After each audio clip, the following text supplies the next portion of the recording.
Good evening. I'll call to order the regular meeting of the City Council of the City of Victorville and the City Council sitting as the Library Board of Trustees, Southern California Logistics Rail Authority, Southern California Logistics Airport Authority, Victorville Redevelopment Agency, the Victorville Joint Powers Financing Authority, and the Victorville Water District. First item on the agenda is public comment. Anyone wishing to address us under public comment? Okay. Then we have closed session and our city attorney. Thank you, Mayor McEachran. We have two closed session items tonight that are on the agenda. The first is real property negotiations pursuant to Government Code 54956.8. The properties in question are listed on the agenda. The negotiating parties are Mr. Robertson and representatives from the following: NRG, Solar, Tenaska, and Calusa. The second closed session item is pursuant to Government Code 54956.9, Subdivision C, and it pertains to the possibility of initiating litigation. To the extent there's any reportable action, we will report that either at the conclusion of the closed session or immediately prior to commencement of the 7 o'clock meeting. All right, we'll now move into closed session.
Good evening. I'd like to recall back to order the regular meeting of the City Council of the City of Victorville and the City Council sitting as the Library Board of Trustees, Southern California Logistics Rail Authority, Southern California Logistics Airport Authority, Victorville Redevelopment Agency, the Victorville Joint Powers Financing Authority, and the Victorville Water District. We did have a closed session. There is reportable action, and I'll defer to our city attorney to report on that. Thank you, Mayor McEachran. We did have reportable action with respect to closed session item number 2 on the agenda. That action was a unanimous vote by the council to reject all proposals with respect to the solar array, to terminate the process of seeking proposals with respect to the solar array properties. That's the only reportable action we have at this point. All right, thank you. At this time, we'll go ahead and have our invocation, which will be given by Pastor Gil Allen from the Victor Valley Church of Christ, and our Pledge of Allegiance will be led by Victorville Police Chief Cliff Reynolds.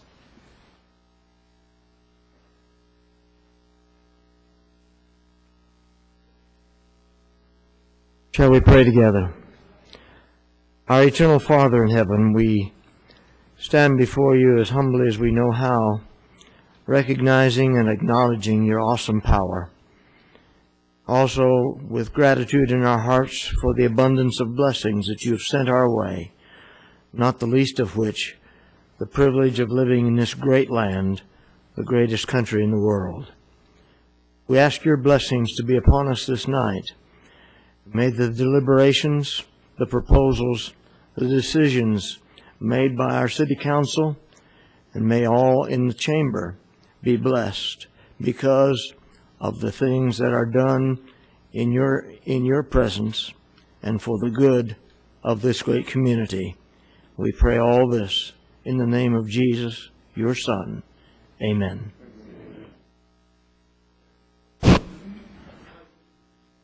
United States of America, and to the republic for which it stands, one nation under God, indivisible, with liberty and justice for all.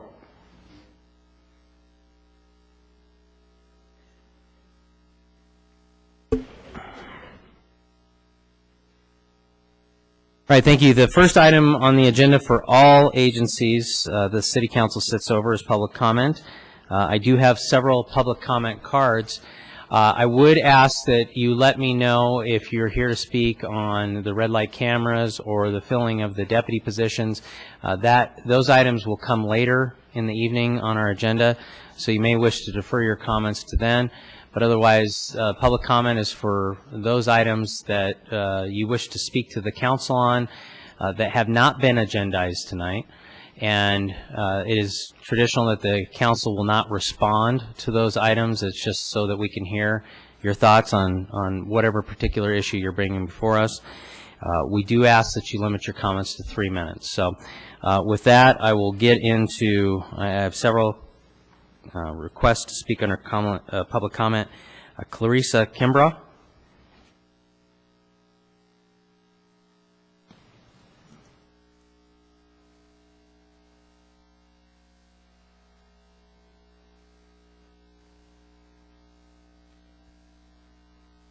Good evening, Council. I would like to address what I believe to be a city ordinance in Victorville, located at the cross-section of Mesa Linda and Eucalyptus. There is a road blockade leading to the much-traveled 395 highway. While this closure creates frustration for the ordinary civilian, I believe that it also poses a hazard in that the local fire department is unable to access the treacherous highway, also named Blood Alley. Because there are a numerous amount of traffic accidents along that road, I strongly believe that the opening of this road would be beneficial to so many Victorville civilians. Thank you. Reverend Paras Raphael? Sorry. Good evening, Mr. Mayor, City Council. Today I'm here to make a comment. The last meeting session we have here, Mr. Herrera from the Minutemen are right here and made some comments about pro Mayor Rudy Cabriales, and we want to propose something to the City Council to see if can somebody work with the City Attorney. See the people that don't live in Victorville, see the people that don't have a business in Victorville.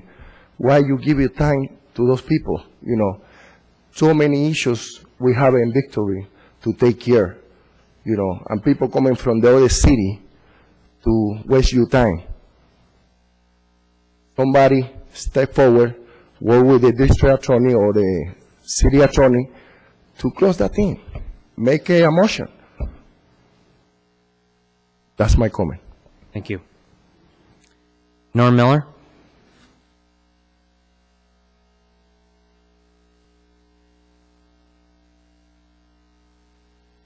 Dorothy, I have you right behind him if you want to make your way up here.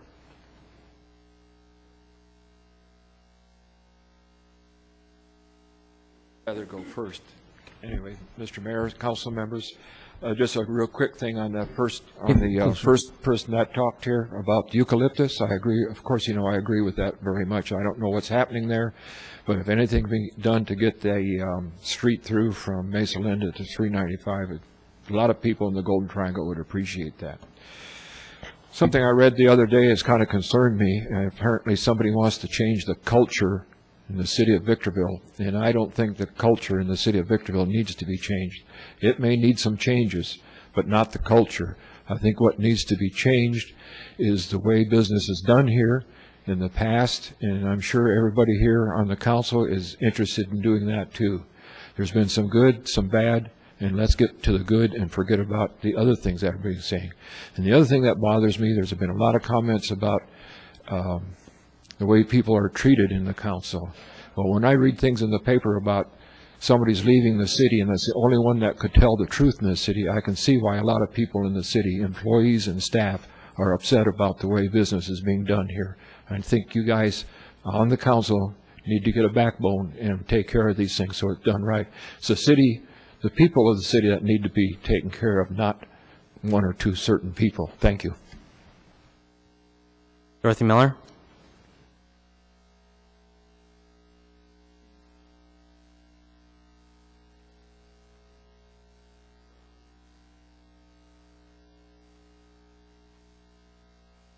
Dorothy Miller. How are you councilmen doing tonight? Anyway, I have a few little problems here. One of them is we're losing darn good people from this city. This is a hostage environment for the workers. It needs to stop, and it needs to stop now, not down the road or anything else. Oh, we had a fundraiser last week. And you know what? Maybe we're pushing for all these things. Maybe we can put some money into the pot and help pay for some of this stuff that we don't have money to pay for. And let's keep having your fundraisers and see what happens. See if we can't get something done right in the city, because the city has gone down the tubes. And then we have the reporter. Oh, the reporter writes on one person.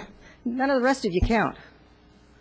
She writes on one person, and it's out in the paper all the time, and I have cut them out one by one by one by one. And I really think it's absolutely ridiculous, because you guys are going to have to start standing up. If you don't stand up, somebody's going to walk all over you. Thank you. Rachel Ambragul. Okay, thank you. Good evening. I just came to comment on the issue of the Minutemen also. And I wanted to read something about the Constitution. It says that it guarantees fundamental rights and civil liberties of every person in this country. Upholding the rights of the political disenfranchised franchise is vital. When the government has the power to deny legal rights and due process to one group of people, it puts all our rights in danger. And what I wanted to also say is that our police officers have enough to do, and they have enough work to do and places to go to keep crime to a minimum. I believe that we need to let immigration do their own work, and Minutemen to me seem very hostile and angry, and they should focus their energy on something more constructive. Thank you. Thank you. Byron Castellanos? Which agenda item?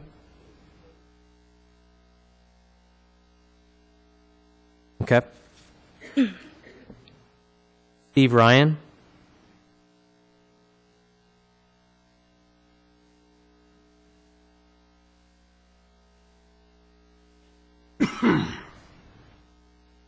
Good evening. I live over on Amethyst Road, and we moved into our house about 26 years ago. Since we moved in, they put a sewer down the middle of our street, right? And they didn't put laterals out to some of the houses there that go to the individual residents. We have a septic, all the houses are on septic tanks. We have a failure. Our house is starting to fail, so I call out the people to come out and tell me what's going on with it, and they tell me that we need to do some repair work. But we're not allowed to. We have to tap into the sewer. If we could tap into the sewer with the lateral there, it would be about $4,000 to do that. Without the lateral, we have to pay to cut the street, block traffic. Amethyst is really busy. With fees and everything, by the time it's all said and done, we're looking at almost $20,000 to do this.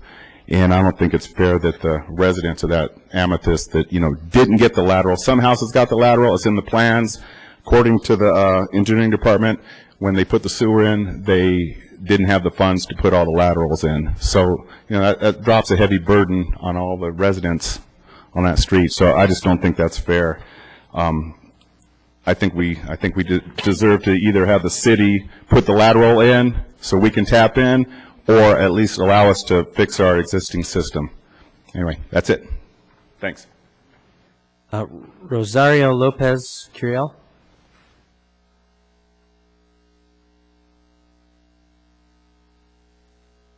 Good evening, members, council members, mayor. I'm here regarding the immigration issue. I believe that the Minutemen are just wasting our time, wasting your time, wasting police officers' money and the city. We have enough problems that the police officers are not able to control. Now they're coming from other states to bring more problems into the city. I believe that we need to put a stop to this. Not only are they coming to Hesperia, they're coming here. This is the second time we come with the same issue, and it's not being resolved, but we're allowing them, because I believe that it's us that are allowing these people to come and put the dispute and push the people out and put more and waste more money on the city. And I believe that it's time that we put a stop to this. That's my comment. Thank you. Cynthia Ortiz.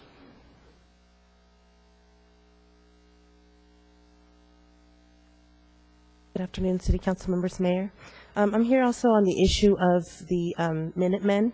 I believe all of us here have chosen to live here in Victorville, and I think as a community we need to support more our fire department, our police department. Matthew 12:25 says that every kingdom divided against itself is destroyed, and no town or house divided against itself withstand. One day, me and my husband were driving down Palmdale Road, and there was a guy that was about to jump off the freeway. And we called 911, and we were on the phone. And as a citizen, you want to help, and your heart goes out to these people, and you want to do something. And I cannot imagine an officer being delayed by checking out paperwork on someone and not being able to attend a serious situation. They are trained officers. Everyone here, you know, fire department or whatever, they're trained. They have special skills that we do not have. And it's important that we have priorities on what their job description should be. And I think it is to keep our community safe, our children safe, because we all love Victorville, and we want it to progress. We all have dreams. We all come here, and we want to make a better life for our community. Thank you. Thank you. Please understand, I'm taking these in the order that they are received, so if there's any question as to that later on, it's basically done in the order that I get them. Felix Diaz.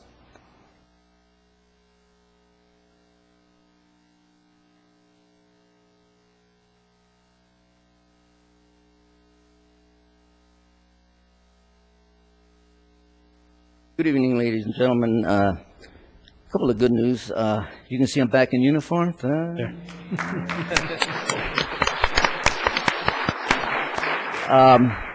I'm going to be working mostly with the little kids now. I'm going to be working with the 6th Street Prep, and I'm saying to you that we're willing to do the same thing we've done for the last 16 years, and that's put up flags on 7th Street, raise the flags at the Veterans Memorial, and any flags that the city wants us to put up, whether it's in parks or whatever, just let me know, and I'll get my kids to do that.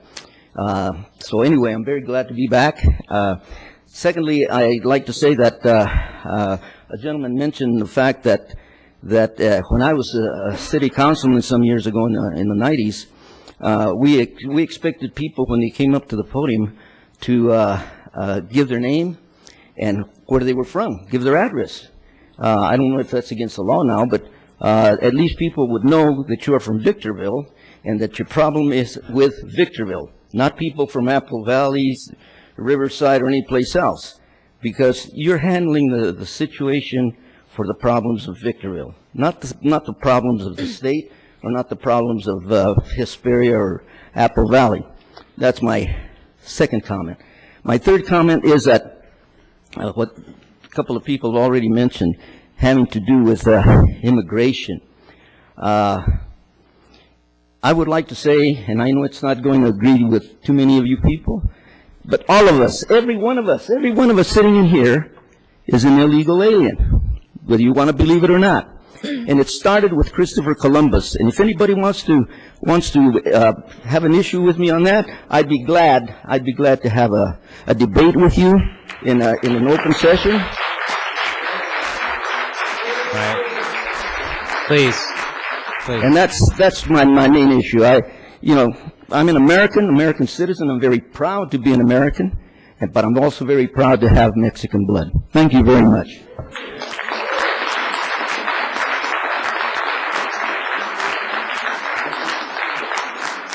Glenna Joe Meadows Hicks.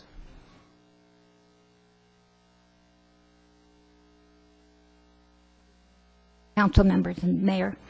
I'm going to state here and say this is my name, Glenna Jo Meadows Hicks, and I'm a resident of the city of Adelanto, so if my comments on this particular thing offend anybody, I'm sorry. But I am the proud mother of an Eagle Scout. And the flags that we have flying, I don't care whether it's Adelanto, Apple Valley, Victorville, I was appalled seeing the flag that the gentleman took down at Hook Park. Every single one of us that are in here that are American citizens should be proud of that flag. And if you see one that is tattered, falling apart, has holes in it, you need to let the city government know, because you guys need to replace those. It's very important to show people that we are proud of our country and we're proud of our flag. So, I also had put in to talk on 14, which I still would like to do, but the flag, it just, like I said, I'm a proud mother of an Eagle Scout. I have helped many boys get their Eagle Scouts. They're proud of the flag. They're proud of this country. And they'll help anybody who needs help. All Scouts. So that's my comment. And like I said, if I have offended anybody about being here to talk about the flag that was tattered at Hook Park, I apologize for that. But I think the city government needs to have the workers that work parks or wherever there's flags flying, take a look at them. You can tell if a flag needs to be repaired or replaced. If it's got holes in it, if it's the stripes are coming apart and they're just flapping all over the place, to me, that's a disgrace to this country. Thank you.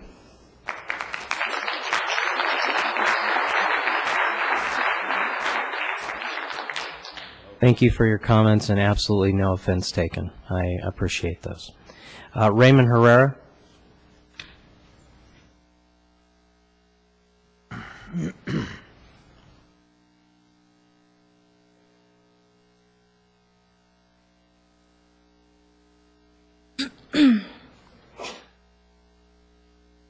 Good evening, Mayor, City Council. My name is Raymond Herrera, President and founder of We the People, California's Crusader.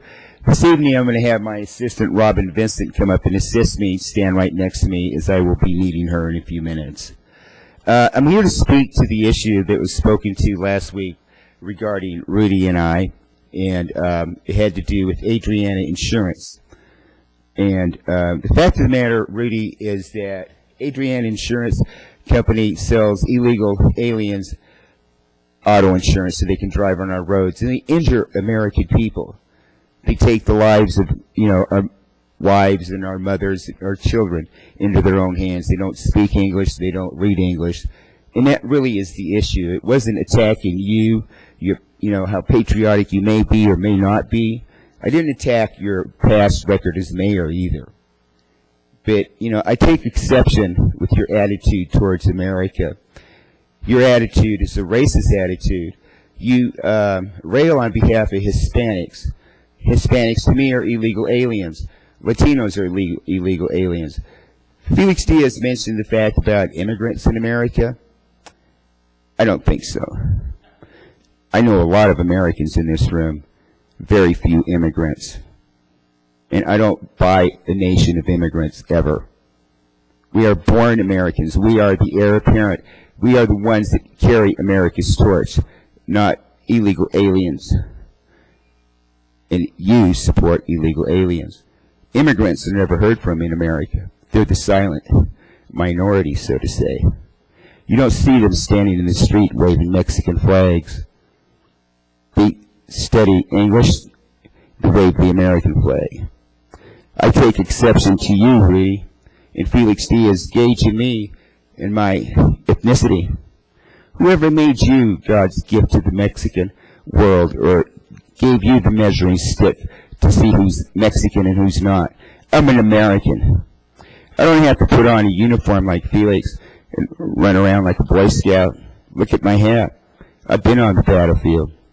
And I will defend this country here in the city of Victorville in front of you You need to be elected out of office, Rudy. You should learn to represent all your constituents. But as a matter of fact, Adriana Insurance, the company that you so want to protect, I brought the issue up to them about putting drivers in our streets that kill our mothers and our wives. And this is the response that I got. 10 seconds.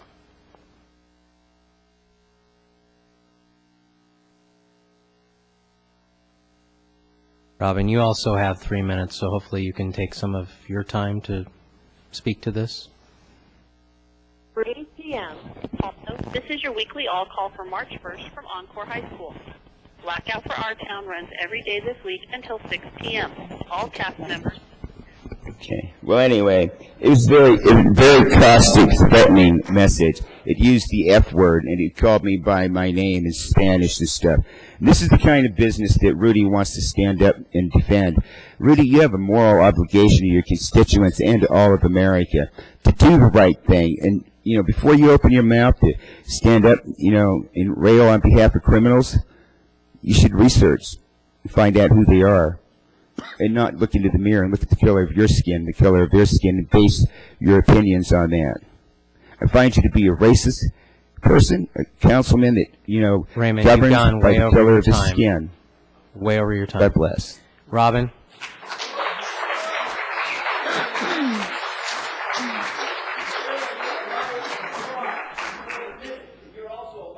My name is Robin Vidston, and I would just like to address some of the comments that Mayor Cabriales said at the last meeting. And first of all, I'd like to thank you for your service to our country for 25 and a half years. That is very remarkable, and all of America thanks you for that. Now, you said part of the reason you defended our nation was for First Amendment rights. Wonderful. No one is saying the Spanish billboards don't have a right to be in Spanish. Obviously, in this great country, they do. We are just trying to advocate civilly to businesses, advertise your billboards in English. Now, we in this country, we in this state pay millions of tax dollars every year to teach English learners English. I would think corporations and I would think elected officials would say, yes, let's put the billboards in English. This is a means to back up the school system, the millions of dollars that we are spending to teach people English. I spent time in India, and I learned firsthand in that country there's a multitude of languages. You can't speak to the person next door to you, someone across the street. There are just a multitude of languages. You go to church and one person can't speak to another. It's extremely divisive. But their unifying common language in India, English. So this is why we're advocating for English language billboards in Victorville, throughout all of California, throughout our entire beautiful nation. When I contacted Adriana's Insurance here in Victorville, and I expressed my opposition to their Spanish billboard, again, the manager told me, this is Mexico. This is what the manager of Adriana's Insurance told me. Then, as our conversation proceeded, he also, when I expressed, well, you recruit clients without driver's licenses. Yes, he acknowledged that, absolutely. And in Spanish, yes, in Spanish. And then he told me, you don't need a driver's license to drive. So I would think you would be concerned that you have a company, Adriana's Insurance, right here in Victorville, telling people they do not need a driver's license to drive. I think that's dangerous. The billboard is right at the top of Cajon Pass, a treacherous route. I think that's doubly dangerous. We are advocating that Adriana's Insurance take the billboard down, and we are also calling for different agencies to check out this organization.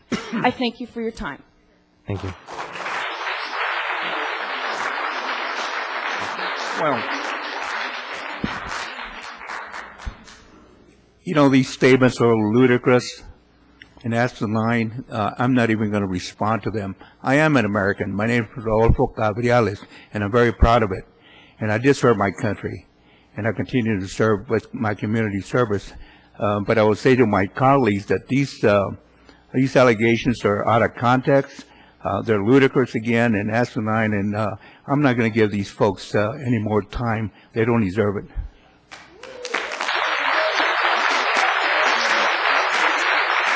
I would like to say something.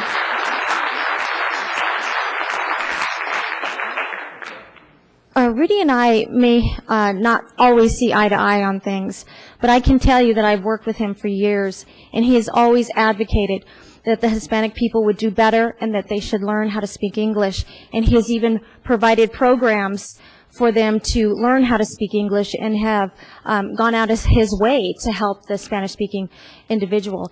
As far as Adriana's insurance, I don't think anybody up here knew what Mr. Herrera had brought to our attention. Is very concerning to me, and if there's anything that, City Council can do to make sure that this sort of thing is looked into, I would definitely recommend that the council look into it.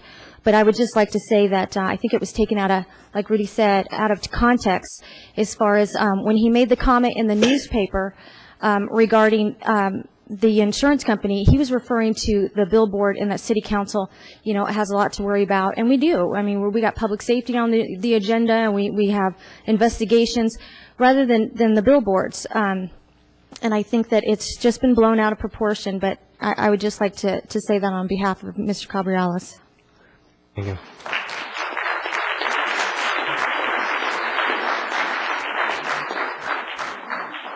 Okay, I have several other comment cards, but they're actually they deal with specific agenda items, so I have no other comment cards under public comment, but I will, I do have yours, but it says agenda item number 2, but you're more than welcome to come forward, Mr. Mueller. I have Victorville Water District, agenda item number 4, City Council, agenda item number 2, number 13, number 14. Nothing for number 1. Good evening, Mayor, Council. My name's Dave Mueller. I live in Apple Valley. Mr. Diaz, I noticed Mr. Diaz did not give his address, so I'm not going to give mine either. I'll just tell you I live in Apple Valley. It's my right. He should know if he's wearing the uniform that it's our right as citizens, whether it's Apple Valley's business, Victorville's business, Hesperia's business, the county, the state, the federal government. It's our right to see you people and speak. Victorville is a key city. What you people do impacts everybody in the high desert. I'd like to bring up some issues. Everything you people do is very difficult to track. You have to start with your agendas and read backwards in time. So I want to read something to you that I did from your agendas. On June 3rd, 2008, this council forgave a loan in 1993 to the general fund to facilitate the dissolution of a special district into the general fund, and it was listed Victorville Sanitary District. On July 15th, 2008, you passed a resolution adopting a 10-year capital improvement program for the sanitary district and increased user fees for the sewers to $5.23 per dwelling. April 21st, 2009, create a wastewater lease agreement between the city and Victorville Water District, which basically you rolled into the city, and then eliminated your sanitary district. This all ties into this evening's agenda, by the way.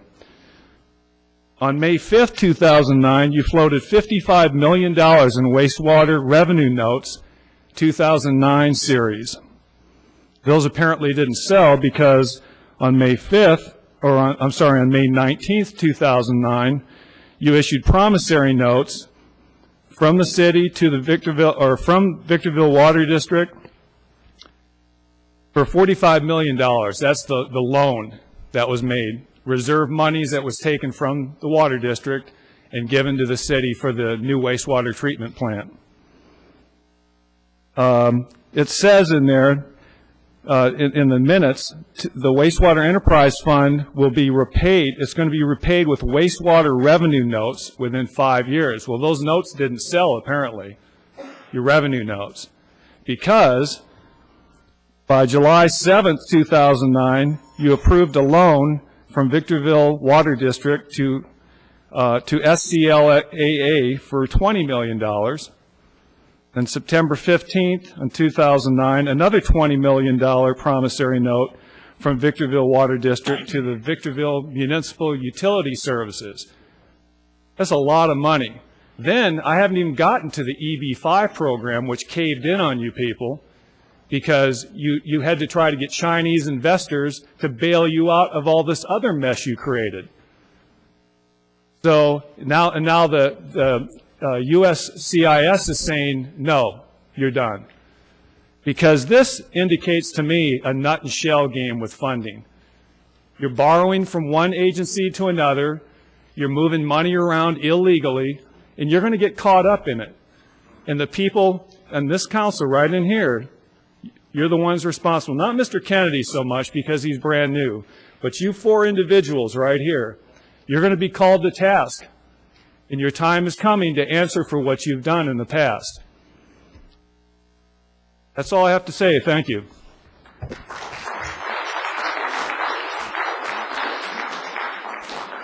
I'd also like to say one thing, and this will be the last time. I invited anyone from the high desert to come and speak tonight. I think that Victorville, like Mr. Mueller said, is key to the entire high desert. We work, we drive here, we visit, so Victorville affects all of us. So you're all welcome.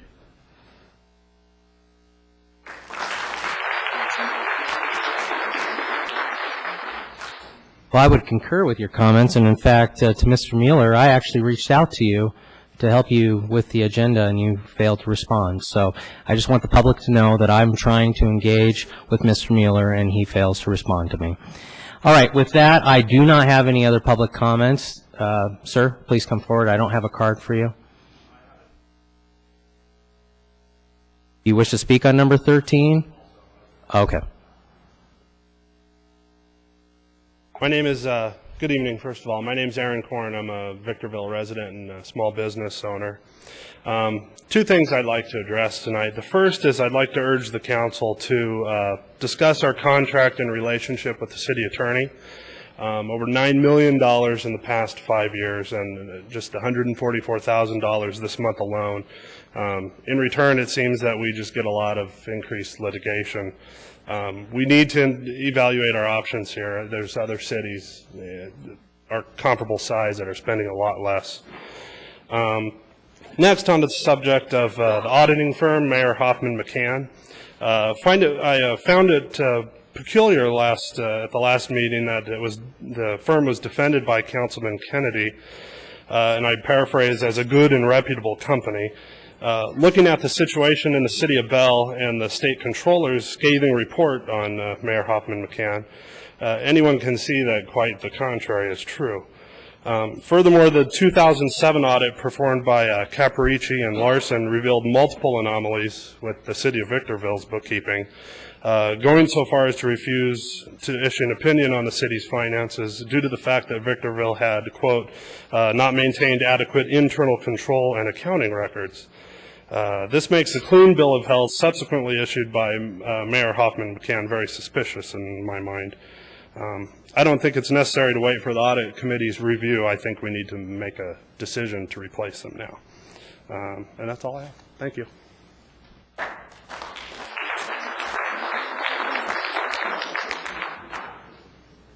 Okay, again, I do not have any other cards for public comment. I have several other cards for other agenda items. Anyone else wishing to speak to us? All right, with that, we'll move into our agendas. The first agenda is the Library Board of Trustees. Are there any revisions? No revisions. We have the consent calendar. Approval. Motion by Mayor Cabrialis, second by Councilmember Kennedy.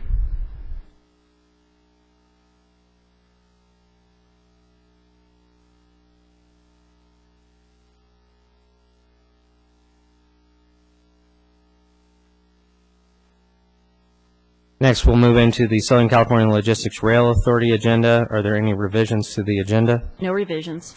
We have the consent calendar. Second. Motion by Councilmember Rothschild, second by Councilmember Kennedy.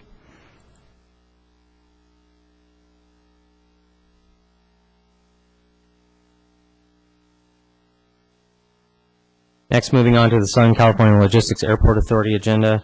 Are there any revisions to the agenda? No revisions. We have the consent calendar.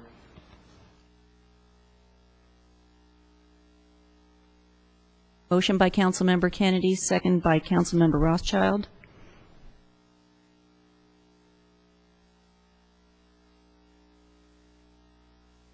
Councilmember Kennedy, may I get a vote from you?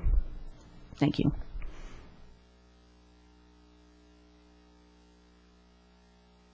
Moving on to the Victorville Redevelopment Agency agenda. Are there any revisions? No revisions.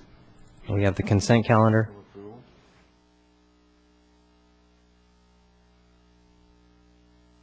Motion by Mayor Pro Tem Cabrialis, second by Councilmember Kennedy.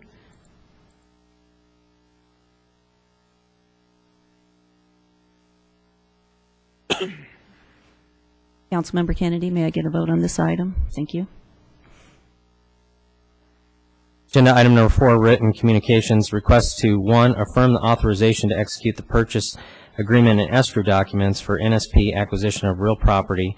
2, approve the additional appropriations from the Neighborhood Stabilization Program fiscal year 2008-2009 program income funds in the amount of $475,000 for the purchase and other associated costs to acquire the property, APN numbers 3104-491-25, 3104-581-35, 3104-151-26, and 3104-411-49, and 3, designate the Director of Economic Development as the authorized signer of all related transaction documents. I have a question. Keith here?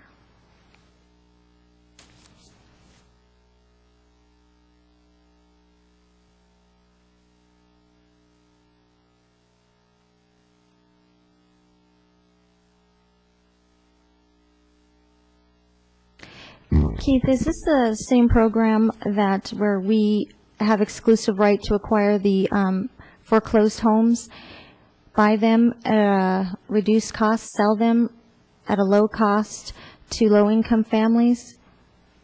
Is that this program?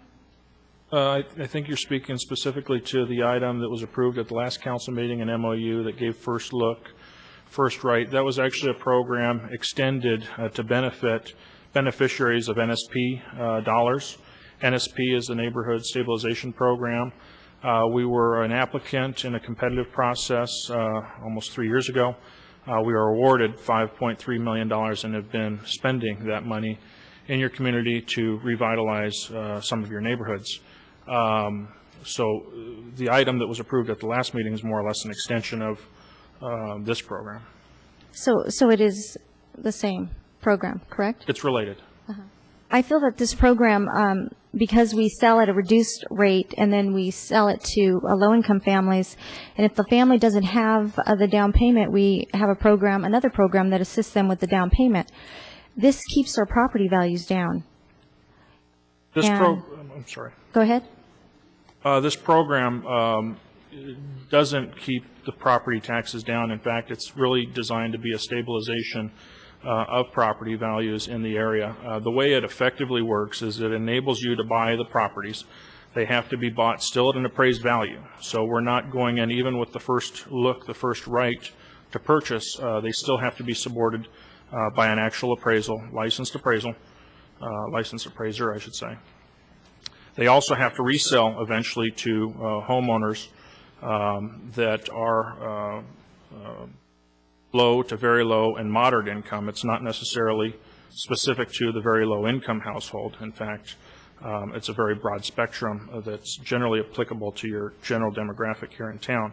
But effectively, the program enables us to purchase the homes, rehab the homes.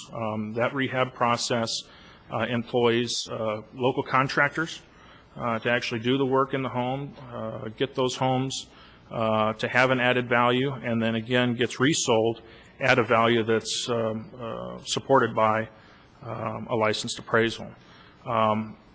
Recalling your comments from the last meeting, which seemed to be similar to yours here, you did have a question with respect to our acquisition price or our acquisition effort reducing the values. It does not do that. In fact, our initial acquisition, we verified, doesn't trigger an assessment or reassessment from the assessor's office. In fact, that doesn't occur until after we actually sell the final product, the finished product, to the new homeowner. Finally, as it relates to monies required by the prospective home buyer, all of our home buyers are required to come in with a percentage of dollars. We do have a MAP program that does help, but still requires matching requirements from your homeowners. My concern is that you have a neighbor that doesn't really have a vested interest in the home, is if somebody like myself have worked hard to get that house, and we're going to continue to turn it over. Do you find that they lose the house after that?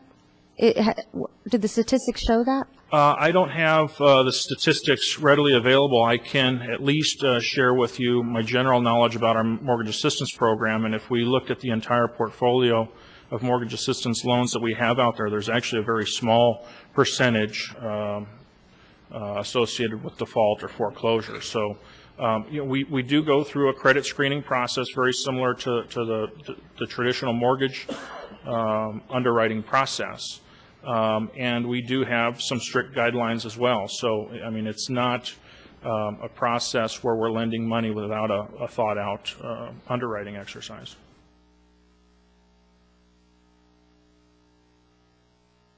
All I had. I just have a question, Keith, and the alternative would be if you didn't have this program, some of those houses would deteriorate and would really bring down the values in that neighborhood.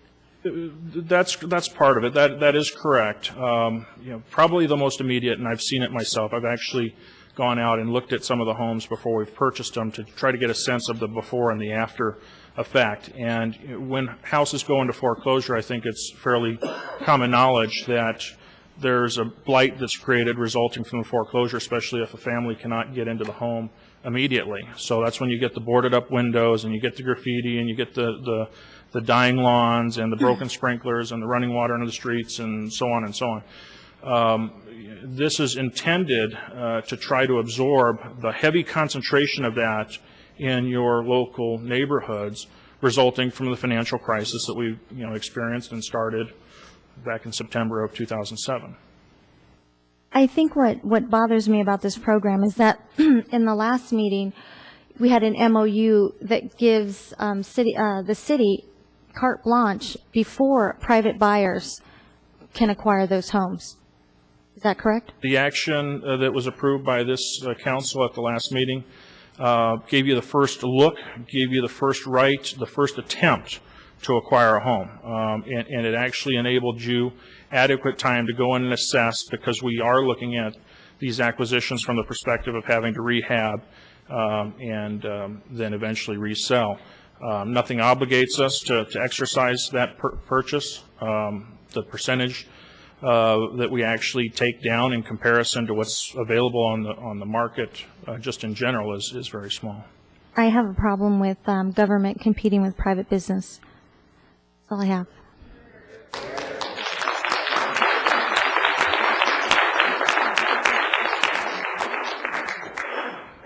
Mr. Mayor, I tend to agree with that comment and the sentiment of the audience. However, we do have a state law here, as many things that we do at the local level, mandated down to us. And there is a low and moderate income housing component of our redevelopment agency that goes out and helps us implement these programs. And as part of that policy, we must participate, or the state of California takes that X amount of dollars and back up to Sacramento. So as we implement a program like a housing program like this, and I question it like Ms. Vias did last time, why we're getting involved here, our first look, why bother?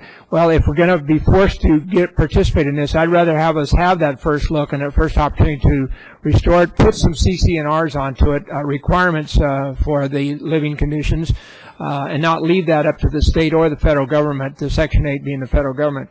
So even though I kind of agree with your sentiments, you sit up here sometimes, the devil between the two, and you have to implement those kind of rules and take as much control back down to the local level. So if we're not managing them well, and the house becomes a neighbor from hell, then you can at least come back to the city council here and get a redress. Where else are you going to go? Sacramento or Washington, D.C.? I don't think either you or I are going to have any headway that way. So with that in mind, this is the best approach to it, and that's why we do it this way. And so I just let you know.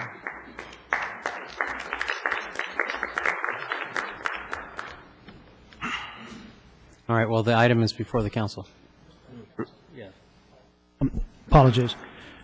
The last item is to designate the Director of Economic Development as the authorized signer of all related transaction documents. There's not a problem with that, but if there's any contracts involved, the policy of the council, as of about a year and a half ago, when we canceled all contracts, and the new policy that came back requires the city clerk to attest, the mayor to sign, and the city attorney to sign, and the risk manager to sign on any contractual relationships between the city and any entity. So that would be a requirement that the council didn't delegate, but any of the other transaction documents, then it would be the Director of Economic Development. Just want to clarify that for the record. Motion to approve. Motion by Mayor Pro Tem Cabrialis, second by Councilmember Kennedy.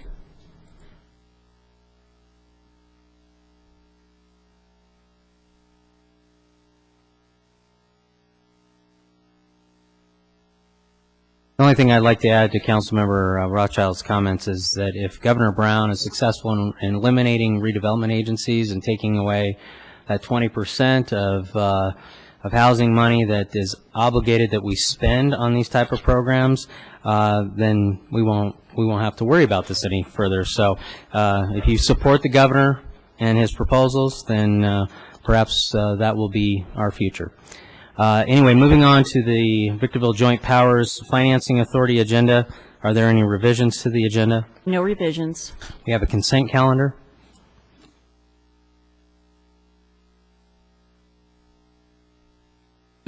Motion by Councilmember Rothschild, second by Councilmember Kennedy.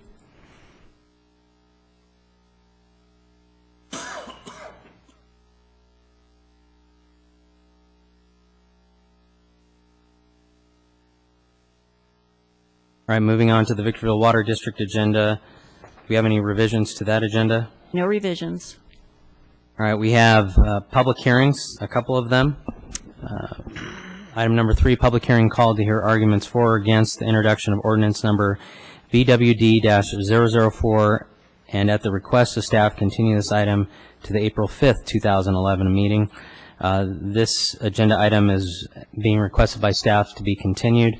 I do have some public comments. I will open the public comment on agenda item number 3.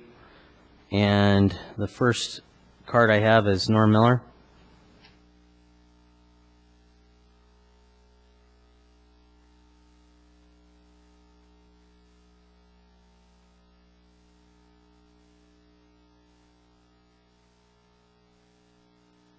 Mayor and council members, first off, I want to pass on number 4. I don't need to come back up on that. Okay. Number 3, I have a couple questions on this. One is what's really happening here. I thought we had 2 divisions of the water district that used to be Victor Valley Water and Baldy Mesa Water, and those were supposed to come in as Division 1 and Division 2, and they're supposed to keep everything separate as far as expenses and income and things like that. Now you're talking about putting them together, and my concern or question is, what does that mean basically to the standby fees? Or does that mean that both districts will now cover the standby fees that were originally with the Baldy Mesa Water District, or not? And other than that, what is the difference? I mean, we're running this thing pretty well right now as far as I can tell. Everybody's getting billed and everybody's getting serviced and everything else. So I'm not 100% sure what this pertains to. Maybe I do know, but I don't want to know. Anyway, the question that's coming up on this is on the standby fees. When we first merged together, Baldy Mesa had some money that they wanted to put toward the standby fees. That was extra. And all of a sudden, the city decided, no, we can't do that. We have to do another, I forget what the name of it is, but program that was already done by the city, I'm sorry, by the Baldy Mesa Water District. So they took those thousands of dollars, and instead of putting them against the standby fee bond, they put them into a company that does your consulting, I guess, and did another master plan for Baldy Mesa. Well, that's a waste of money as far as I'm concerned. And what I don't understand is if you can take that money and use it for something else, why can't we take money that belongs to the city and use it to help pay down the bonds? Well, there's a lot of money that's involved there. Does that mean that now is it the Victorville Water District or District 1 going to start paying off some of those bonds? To me, that's a little bit gray area there, and I'd just like to get a little bit of clearing, if I can, before the next meeting when this comes back again. Thank you. Anyone else wishing to address us on agenda item number 3 on the Victor Valley Water District agenda? All right, seeing no one, we'll go ahead and continue that item to April 5th, 2011. We'll move on to agenda item number 4, public hearing called to hear arguments for and against plan for services to adopt resolution VWD-11-001 entitled A Resolution of the Board of Directors of the Victorville Water District, County of San Bernardino, State of California, rescinding resolution number VWD-10-014 and making application to the San Bernardino County Local Agency Formation Commission to initiate proceedings to activate sewer function and service. Time will open the public hearing on agenda item number 4. Do I have a conflict? I believe you probably do have a conflict in this. I'd recommend you not participate in the discussion.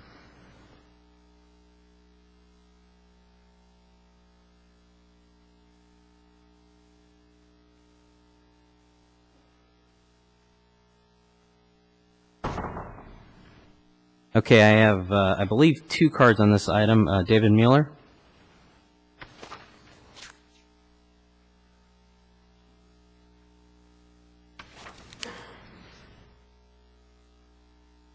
Dave Mueller with HighDesertPolitics.org. This ties in with the issues I read to you before about all the shenanigans going on with Victorville Water District.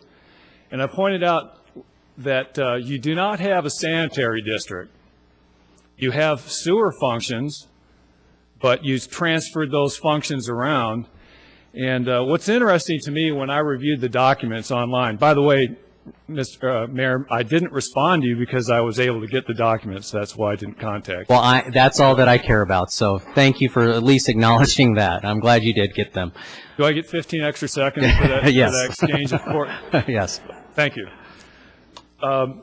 My concern with this is that we built, actually we didn't because I live in Apple Valley, but the city of Victorville, the people of Victorville built a wastewater treatment plant, and it's somewhere between 50 and 60 million, somewhere. We're still juggling those numbers, trying to discern what exactly it cost.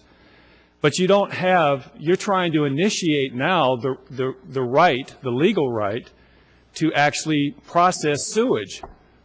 So you built a treatment plant with EB5 money that is caving in on you that you don't have, from money you borrowed from Victorville Water District that you can't repay, and you don't even have a sanitary district or the licenses to operate sewer. And you got called on that by LAFCO when you tried to do your sphere of influence expansion. I was here. Kathleen Rollins McDonald told you you don't even have sewage treatment. You don't have a sanitary district. Possible she's wrong and we're right? I mean, that'd be a terrible thing to think. It's possible. Do I get 10 extra seconds for that exchange?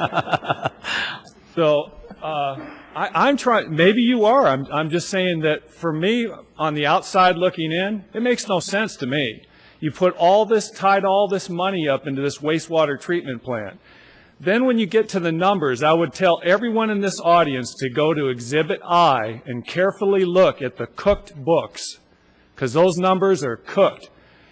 The sludge agreement, if you process, VVWRA, the reason Councilwoman Vallis had to leave is the VVWRA will sue you for diverting that flow. You're going to divert 1.5 million gallons a day, which is revenue that comes out of Apple Valley's resources, out of Hesperia's resources, and out of the county. And you will be sued for that.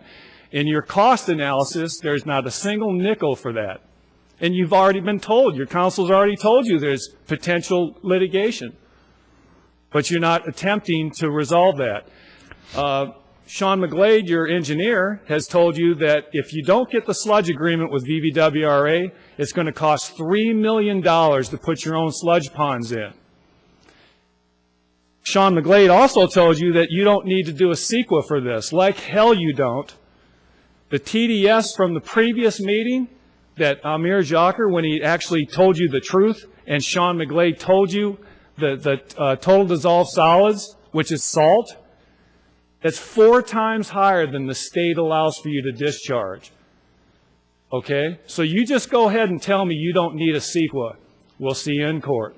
Because you have to comply with the environmental laws just like everybody else in this state has to deal with. So yes, you do need to have a CEQA. You do need to do an environmental impact study because you're going to be doing your own wastewater treatment. You, in effect, got your own sub-regional, and you screwed Hesperia, and you screwed Apple Valley.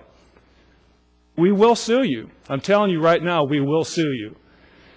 The other issue is the fact that you're saying that you're going to have $3 million as a net income in the first year after you divert the sewage. I'll bet you that the High Desert Power Plant is going to end up suing you people because that Title 22 reclaimed water has too much salt in it and it's going to damage their turbines. I'm going to tell you that today because if you use that water the way it is right now, the salt in that water will damage those turbines and they're going to sue you. That's all I have to say. Thank you. Mr. Mueller, if I could ask you to come back up to the microphone, I've got a question for you. Much like I asked the Tea Party, are you saying that the citizens of Apple Valley are ready and willing and prepared to pay the additional taxes and fees associated with putting in sub-regional plants there, and is Hesperia ready and willing to do the same? I mean, in essence, what you're saying is that if we don't approve sub-regionals in Hesperia and Apple Valley, that we're screwing them. But in essence, because Victorville pays the lion's share of VVWRA, you're very well aware of that, then if we vote to approve bonds, then we're taxing our own people. Why would we do that?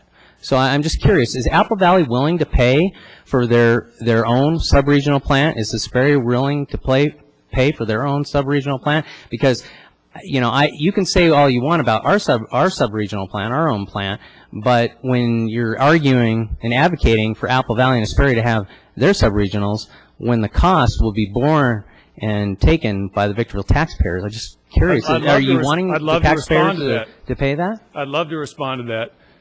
Who controls SCLA? Victorville. How much money have you people floated against the backs of every taxpayer in the high desert on what you've done at SCLA in bonds? None. None? Those are not. Those are the authority. Those are RDA funds. The authority. I'm sorry. VITA funds are not part of SCLA and how it performs. VITA is nothing but a pass-through entity. We each have our own funds, and we question the other member agencies. Where have they spent their money? They're failing to respond to that request. Much like they've requested Victorville to say where we've spent our money. With all due respect, Mayor, what I'm asking you is, how much money has the city of Victorville, through the authorities you've created, how much bond debt have you folks created? We have RDA bonded debt. That is I asked not. You how much? What is it? $426 million. How many sub-regionals could we build with that? You understand who is obligated to repay? You didn't answer the question. That's my point. You're saying the I'm not Victorville speaking- taxpayers ought to pay for Apple Valley and Hesperia subregional plants, are you not? Here's what I'm saying. No, answer the question, yes or no. No, You no, always no, call no. us on the spot. I'm putting you on the spot. Yes okay, or I'm no? going to answer right now. I'm not on the council of Apple Valley. I'm speaking for myself. Doesn't matter. You're up here So- saying that we're screwing Apple Valley and Hesperia, which Because you I are. disagree with. And let me point out why you are. It was the Mojave Water Agency that formed the Joint Powers Authority, which is VVWRA. And you folks came to the other communities and said, hey, we all need to tie our water and sewer systems together and treat all our sewage down in a sole source location, which is the Mojave River, and then we'll all pollute it together. That was something that the city of Victorville and the city of and the other agencies of the JPA agreed to do. We all share our tax dollars to treat our wastewater. That was the original deal. Now you people are building your own sub-regional, and you're going to put the costs on to the rest of the member agencies of the resulting financial collapse of that Joint Powers JPA Authority agreement. That's what you're doing to us, because we cannot on our own process that wastewater. By you're diverting the wastewater away, some of it, not all of it. But 1.5 million gallons a day is quite a bit of wastewater. And I'm telling you, you know it. That's why your council's already told you to anticipate litigation from VVWRA. And that's what it's about. Okay. Well, thank you. Kathleen Rawlings McDonald.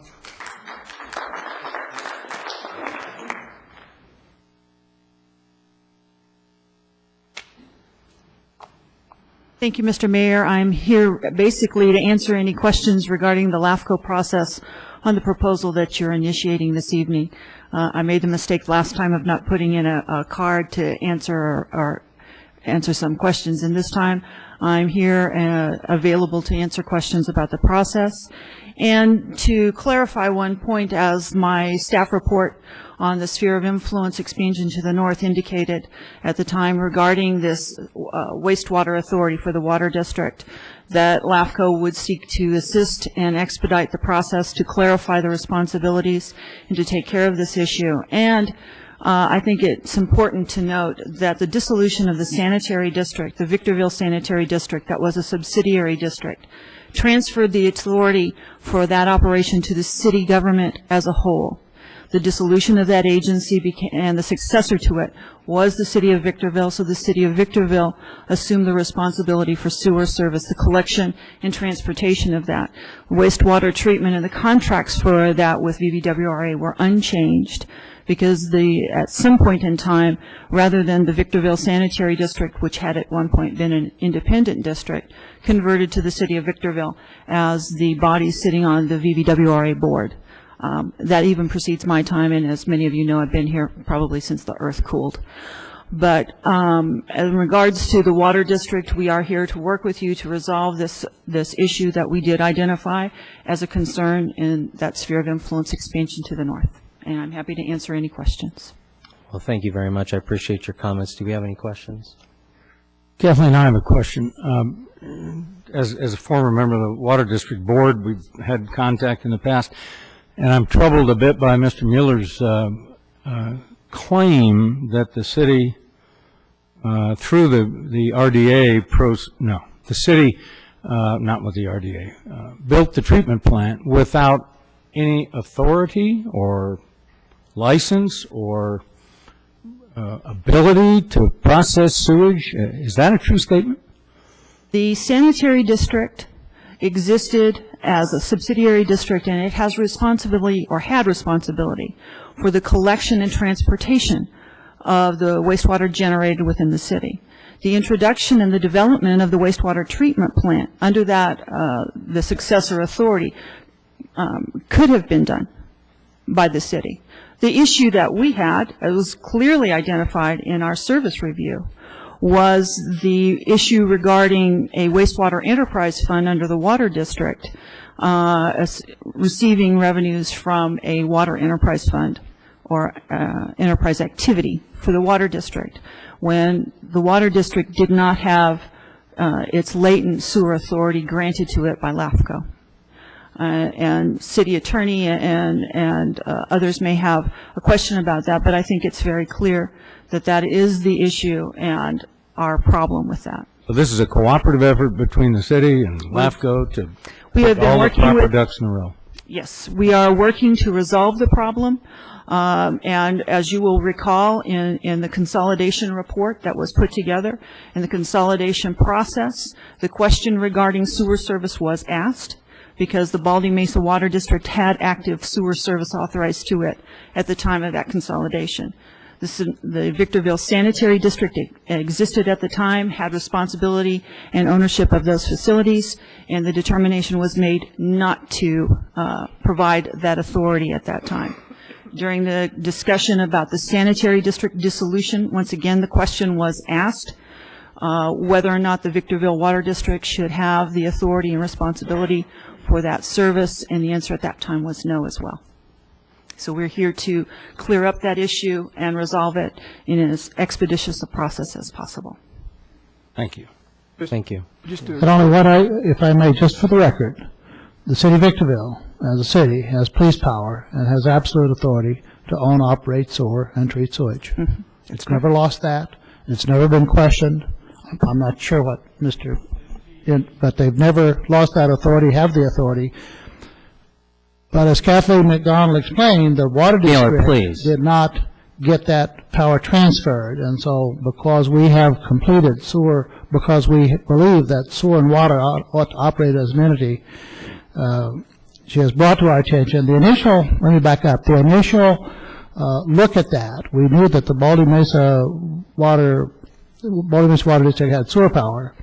And in the resolution, it indicated that the two districts that merged, Victor Valley and Baldy Mesa, now had the powers that they both had coming into it. There was an assumption, I think on our staff's part, that automatically that the water district, the Victor Valley Water District, the New Farm District, had sewer power.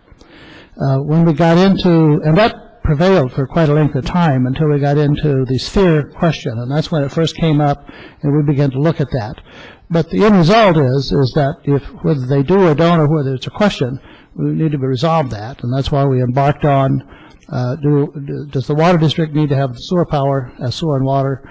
It's the opinion of the city they do, it's the opinion of staff they do, and so this is an attempt to make sure that there's no question about that they can embark on that, and the city LAFCO is the only entity that can grant that and give the additional sewer power to the water district, and we're requesting them to do so by an application, joint application. And LAFCO had the ongoing responsibility to monitor the merger of those two districts for some period of time.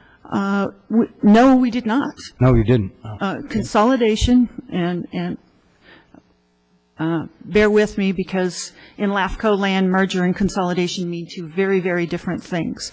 So we will always refer to it as the consolidation of the two water districts. Once that was, in fact, completed and the certificate of completion issued granting it a specific date for effect, we had no further review authority over that proposal until the service review sphere of influence expansion proposal that was recently concluded. I believe the resolution was adopted in December. And until that time, we did not have review authority over the actions that took place as the transition plan and other efforts were underway. So the answer to that is no. Mr. Rothschild. Jim mentioned what I was going to bring up, same point, although a more elaborate name. And just to be very clear, the resolution of approval for that consolidation said that the district would operate under county water district law, which gives a full range of authorities. However, since 1976, LAFCO in this county has had the review authority and responsibility for activation of all latent powers. Well, thank you, and we appreciate you working with us to resolve this issue. Thank you. Thank you. Yes. Mayor, Mr. Cox has already answered the Please authority be question, louder. You can. But the other issue that I wanted to bring up that probably maybe focus it down a little bit is the propriety of the Victor Valley Waste JPA and our individual sewer plant versus Apple Valley and Hesperus.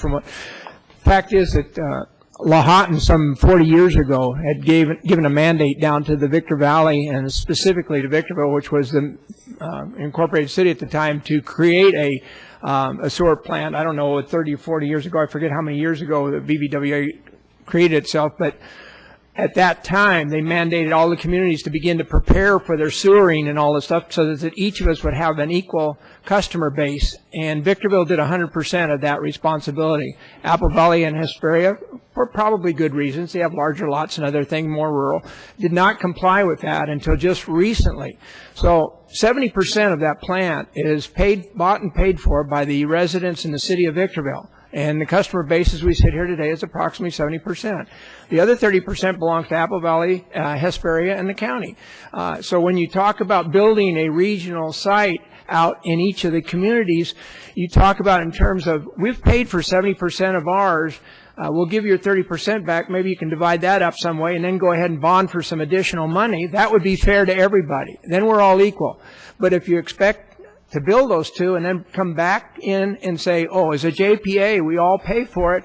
Victorville's paid for it several times over. Why would we want to add another $10 a month to your sewer bill for the benefit of Apple Valley and Hesperia when we could do what Lahontan asked us to do, expand the regional plant here and accommodate all the future growth? We can do that, and we can do it cheaper. Our studies and engineers have showed that the dollar and cent issues would comply with all of that, and we could expand the existing regional plant right here.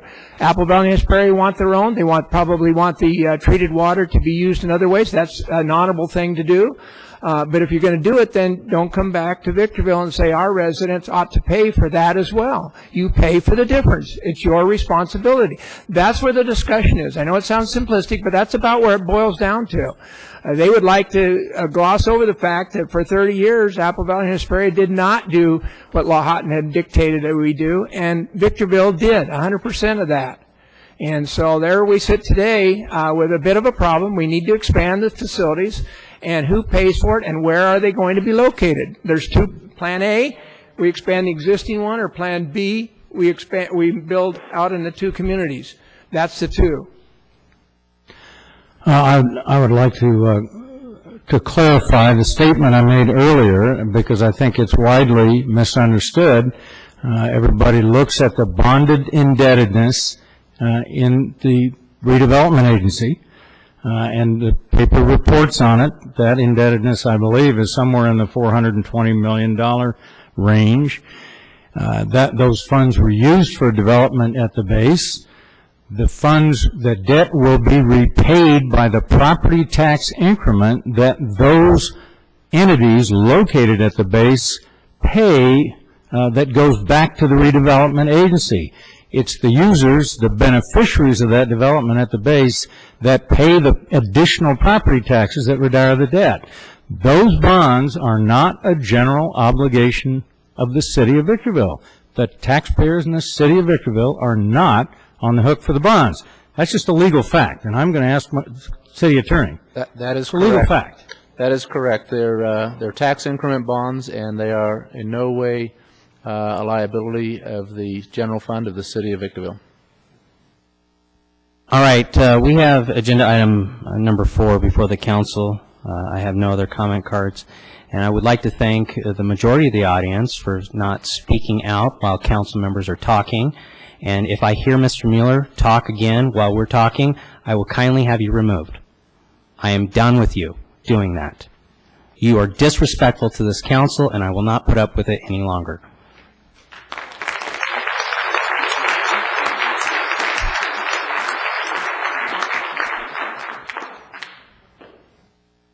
Motion by Councilmember Rothschild, second by Councilmember Kennedy.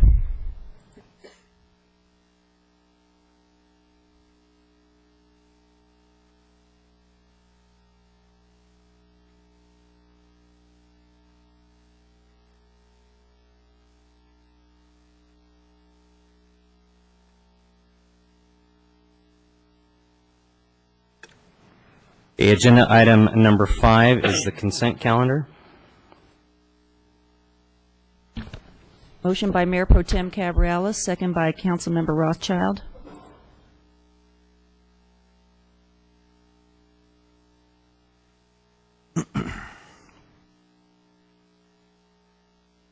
Under written communications, agenda item number 6, this is a companion to city council item number 9.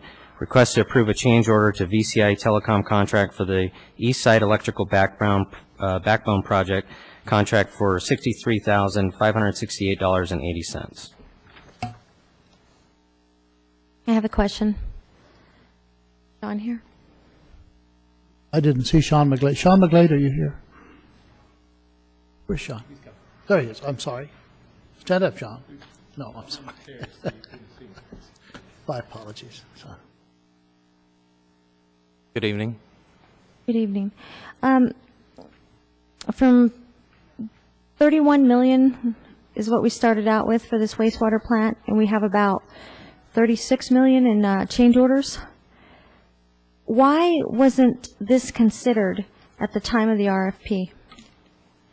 The, excuse me, the bids that went out were for 2 different projects. This change order is for the interface between those 2, amongst others, but the 2 in particular were the wastewater treatment plant itself and the East Side backbone system. And the electrical plug-in from one into the other is what this change order is about. It seems that this plant is like a money pit. It's never going to end with these change orders. Clearly, the RFP was poorly written and planned for. I've never seen so many change orders come before the council. That's all I have. Sean, a question, please. Sure. We don't have to do this. Am I right in saying that? It is not necessary that we do this. And by that, I guess what I'm asking is, if we don't do it, what is the result? The contractor wouldn't get paid for work that is needed. But it's needed for what reason? It's this. This is what supplies power to the plant. But there are going to be some significant savings as a result of doing this. If we understand the question yes, I'm asking? if we had to continue on the generators to keep the plant going, it was going to cost us, I think it was about $2,000 a day. So without this final connection into the grid system, that was going to be the cost, additional cost per day. Presumably forever, as long as the plant, if we don't do this. Yeah, okay. Just wanted to be clear. You would think that supplying power to the plant is just common sense that should have been accounted for in the very beginning. That's what I have a problem with. It was accounted for. It was a grant-funded backbone system. It got a late start because of the grant requirements. Otherwise, we would have had it move forward much earlier than it did.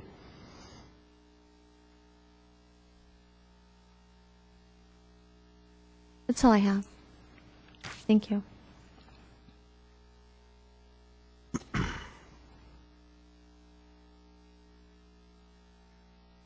Here's a motion by Councilmember Rothschild, second by Councilmember Kennedy.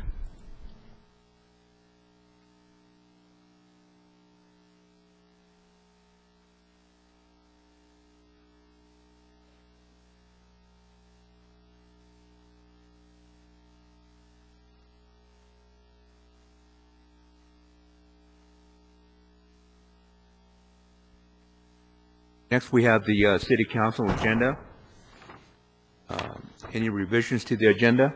Yes, we do have revisions on public hearing item number 4. There is a supplemental staff report and a revised ordinance that has been provided to the council and is available for the public. There are changes to the language in the ordinance in sections 6.36.020, subsections B and C, and 6.36.080. On item number 13, there is some additional information that has been provided by the police department regarding the vacant positions as far as costs. Also on item 13, we have letters from Scott Murphy, Lloyd Jensen, I guess that's, yeah, those are the two on item 13, in support of filling the vacant positions. And on item number 14, there is also a letter submitted by Lloyd Jensen in support of removing the red light cameras. And there is also a letter from Mr. Michael Kraus, also on number 14, regarding removal of the red light cameras. Thank you. Item number 3 is a public hearing. The public hearing is called to hear arguments for or against introduction of ordinance number 2269. Mayor Pro Tem Cabriales, I would recommend that Councilwoman Fayez recuse herself. Possible potential conflicts.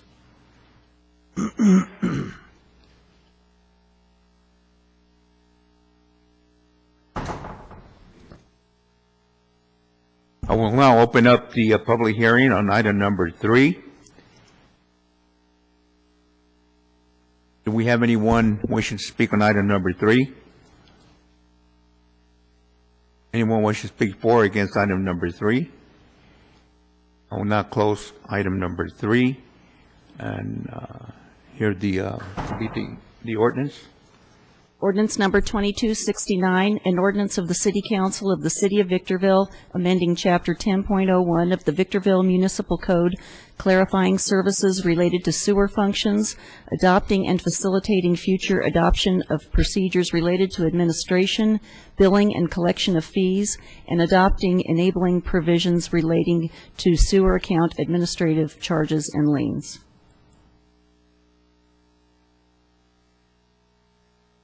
Motion to introduce by Councilmember Rothschild, seconded by Councilmember Kennedy. Does that include that motion include waive further reading? Of course. Don't not do that. No conflict on. We have more. We're doing 4 and 5 also.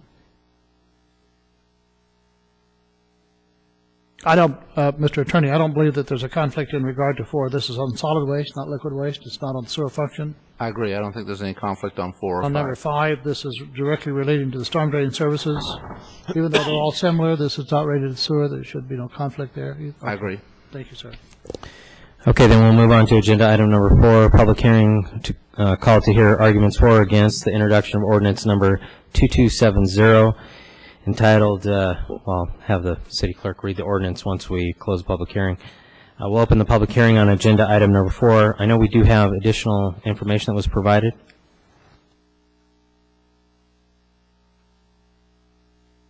Anyone wishing to address the city council on agenda item number 4?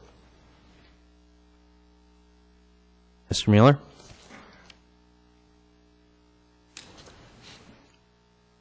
I apologize. Once again, that's not on your card.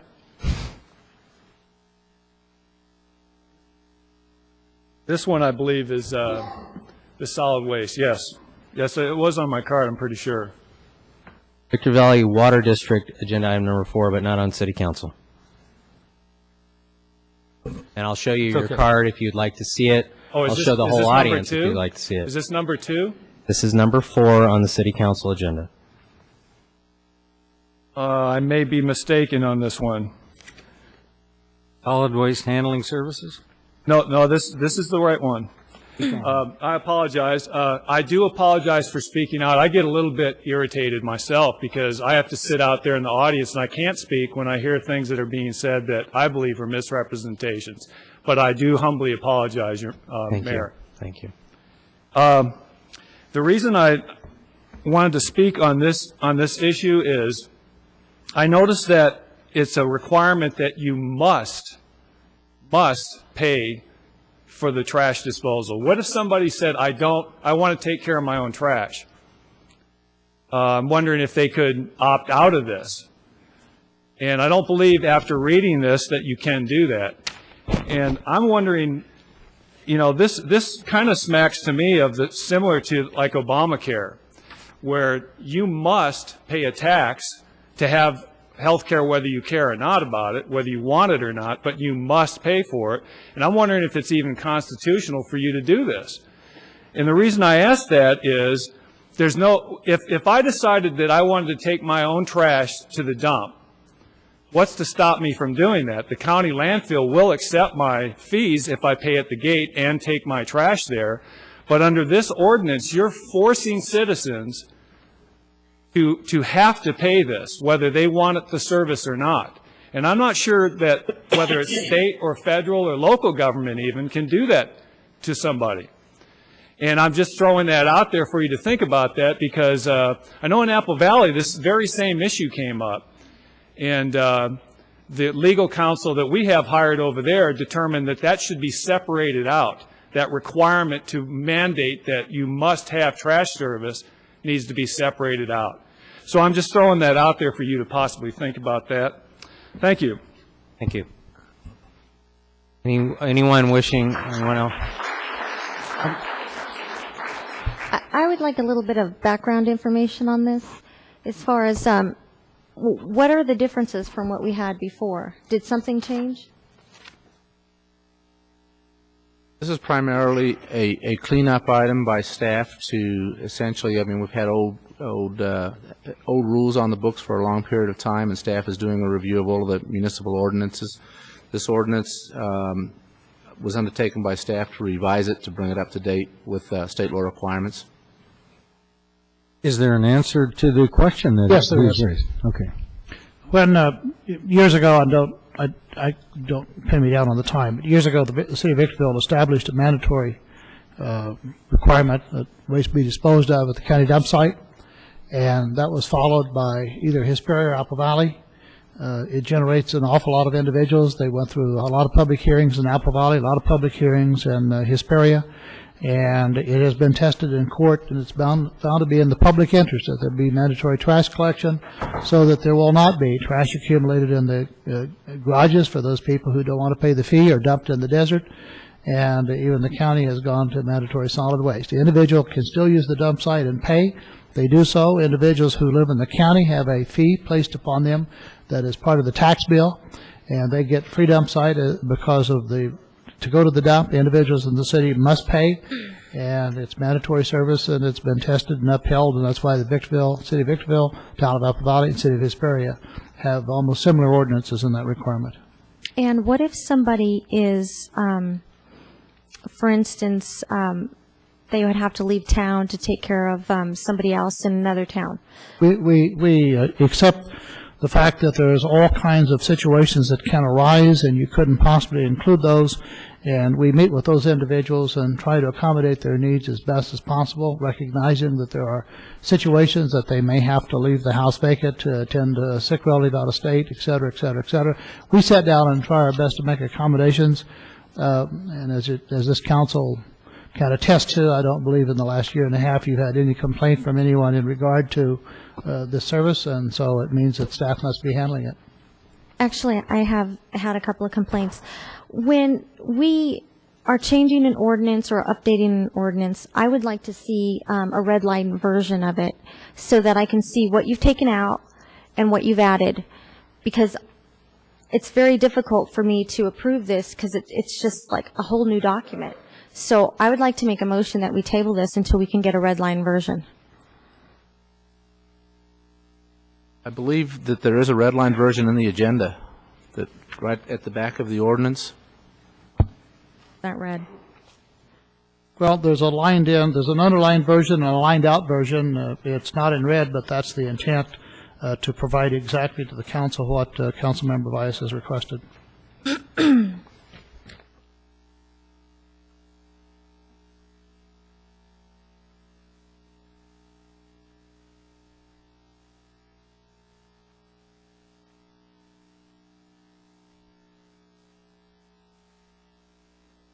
All right, the item is before the council.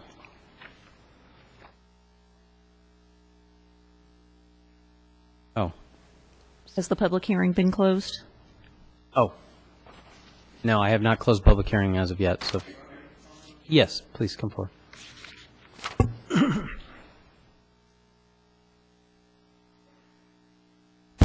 I think some of the question that might be arising some individuals, I owned a hobby shop for 8 years. I was mandated to rent a dumpster. I put out a few trash empties, every day. We wanted to take care of our own trash, but it was mandated by the city. There is a mandate that businesses have to rent dumpsters, and it's like $90. Might not seem a lot to you, but to small businesses, it's $90 is an expense that we didn't want at the time. So I think there are probably cases where we need trash. On the other hand, mandating dumpsters to business to us was a burden that we didn't want to carry. So getting back to the Constitution, is it under the Constitution that a city mandate individuals to do something that there is no expense? So. Thank you. Anyone else wishing to address this on agenda item number 4?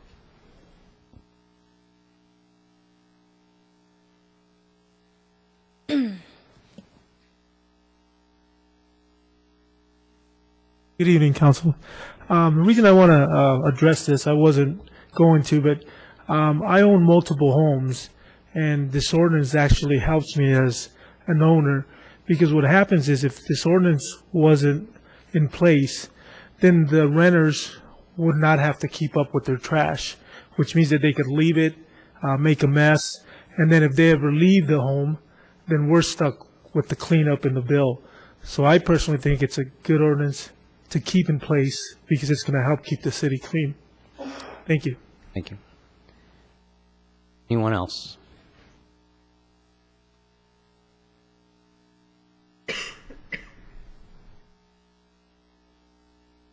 My name is Andrew Maris. I'm a Victorville resident here. Just wanted to say I'm perfectly capable of taking my own trash out, and for the people that do have that's where it helps them, they're probably more than welcome to pay into it for themselves. But for those of us who are willing and able to take our own trash to the dump, it'd be nice to be able to fill my truck up in my backyard and once a month take a little trash run. That's how we used to do it before it was mandated, and that's not too bad of an idea, I don't think. That's all I got, really. Thank you. I appreciate your comments. I grew up doing that with my dad, so I know very well. We lived near a dump out in Apple Valley. So. Mayor, I have to add, I own a small business. I'm required to rent a dumpster. Not only that, I was required recently to build a concrete wall around the dumpster after 35 years. And my accounting office produces maybe 5 or 6 waste baskets full of trash in a week. But I can tell you that almost every neighbor within 2 blocks of my office takes advantage of that dumpster. And frankly, I'd rather have their trash in my dumpster than on the street, because it costs me the same. I did see a hand. Yes, please come forward. I'm not telling. Yeah.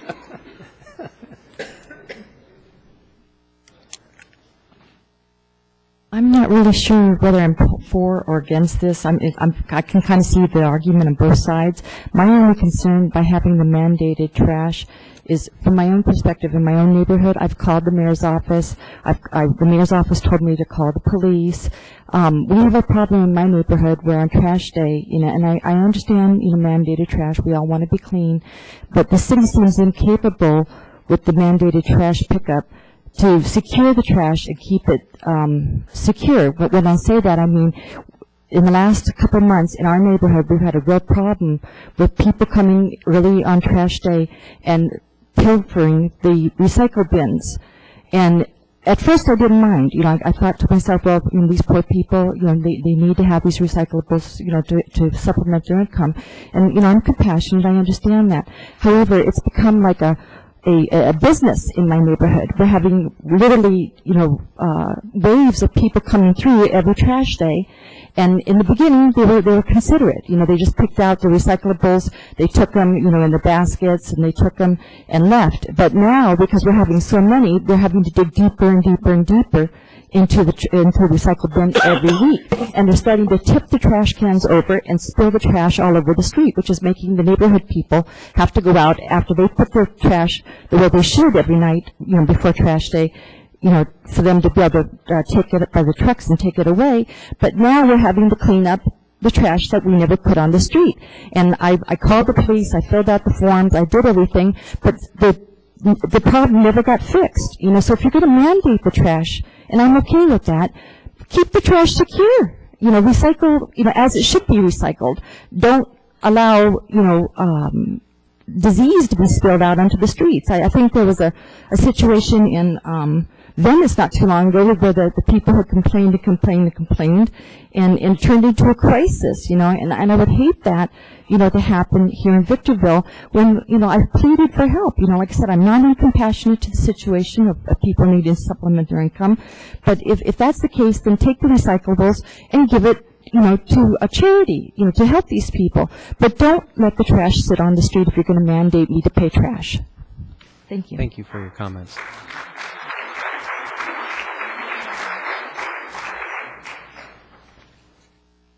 Anyone else?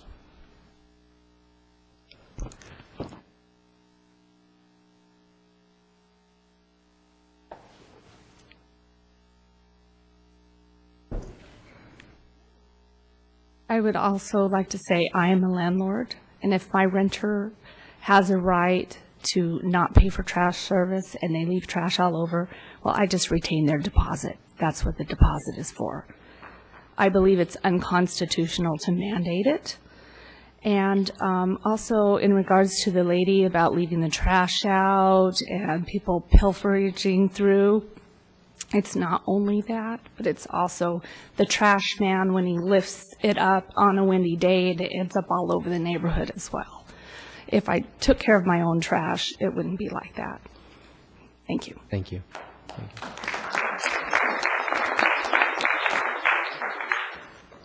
Anyone else? All right, seeing no one else, I'll go ahead and close the public hearing.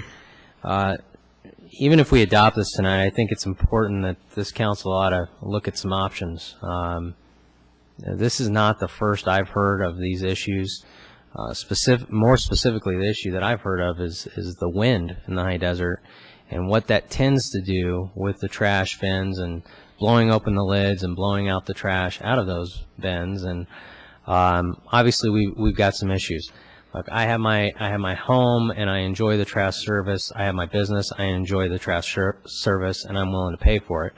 But I also understand the concerns of those that say that they could take care of their own trash. Growing up, that's what my family did. Of course, we were only a minute from the dump, so it made it very easy. But I think it's something that we ought to look into further. So anyway, the public hearing is closed. It's back before the council for consideration. I'll read the ordinance title. Ordinance number 2270, an ordinance of the City Council of the City of Victorville amending Chapter 6.36 of the Victorville Municipal Code, revising procedures relating to solid waste handling services, clarifying procedures for the administration, billing, and collection of fees, updating provisions relating to liens, and adopting enabling provisions relating to solid waste account administrative charges. Move further reading and approval. I have a question. There was a misunderstanding. I was told to abstain from number 4, so I didn't get a chance to read this. But does this ordinance in any way increase fees? For the staff, I don't believe there's any fee increase in this ordinance at all. No increase. No. There's a motion to waive further reading and introduce the ordinance with the changes as proposed in the supplemental staff report. Motions by Mayor Pro Tem Cabrialis and seconded by Councilmember Rothschild.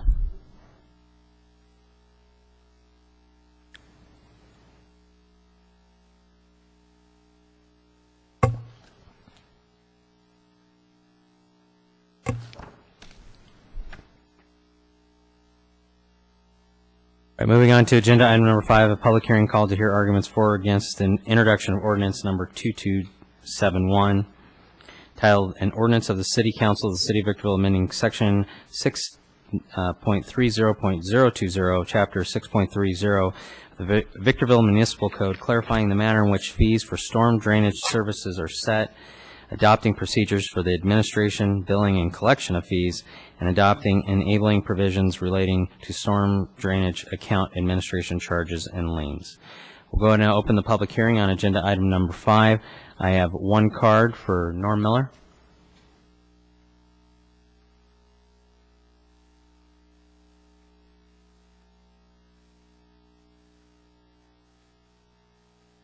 This also includes sewer. On page 1 of the ordinance, the first whereas, storm drain, solid waste, sewer, and water.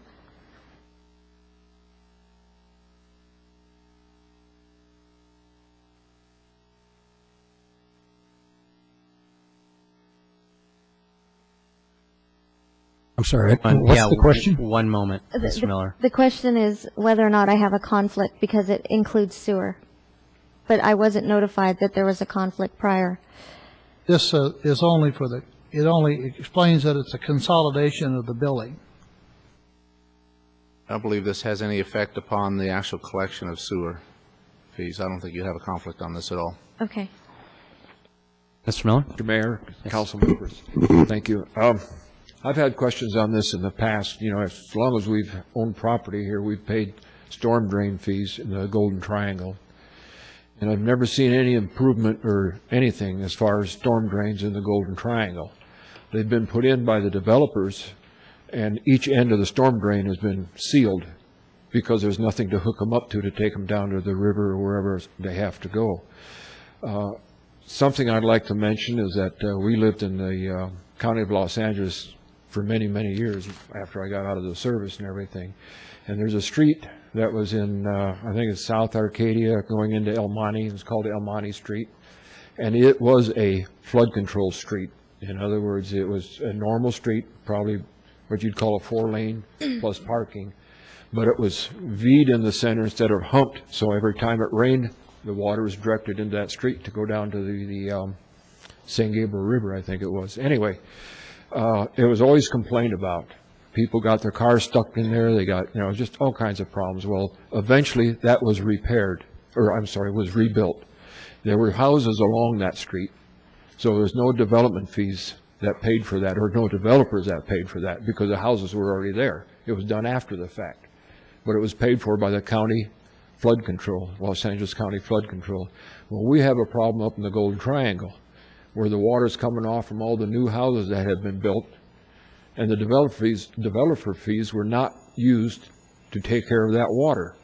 That water is still coming down the way it's always come down, and we've had many problems, and it ends up washing out onto Topaz and Bear Valley Road, and every time it rains, the city's sending people and equipment out there to clean up that sand and water problems.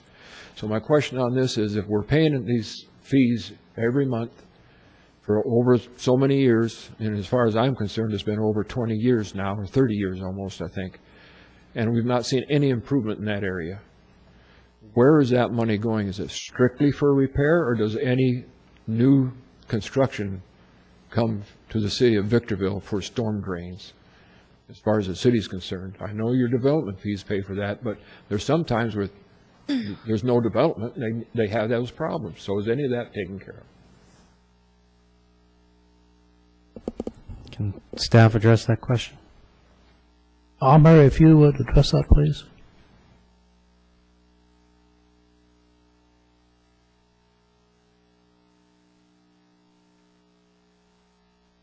Mayor, council members, the fees that are collected currently are used to fund maintenance and operation for the storm drain, and also used for small projects. For example, when La Mesa and Nisqually had problems, we used some of the funding for that. Some of the crossings for storm drains that we built, we use funding for that.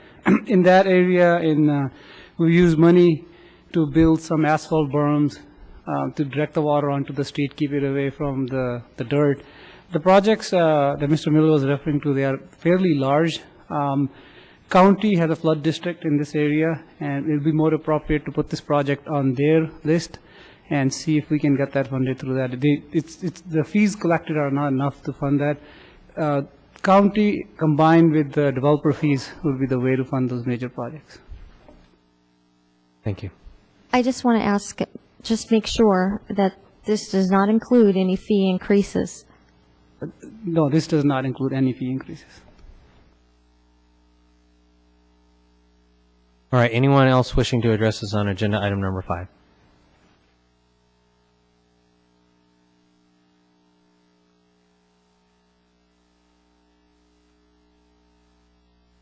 All right, I got a little situation. The neighborhood that I live in, it's a square between Bear Valley and Nisqually.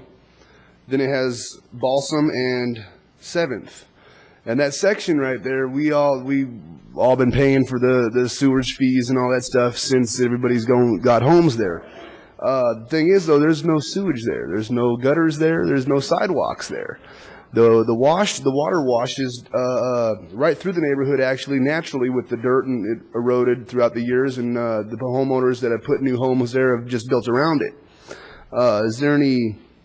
Is there any maybe language that could be added to something that would maybe set those homeowners aside to where they don't have to pay for something that they're not, getting nothing for? I understand it's probably only a few bucks a month, but it's still just a couple bucks a month that could go in our pockets rather than being paid for something we're not getting nothing for.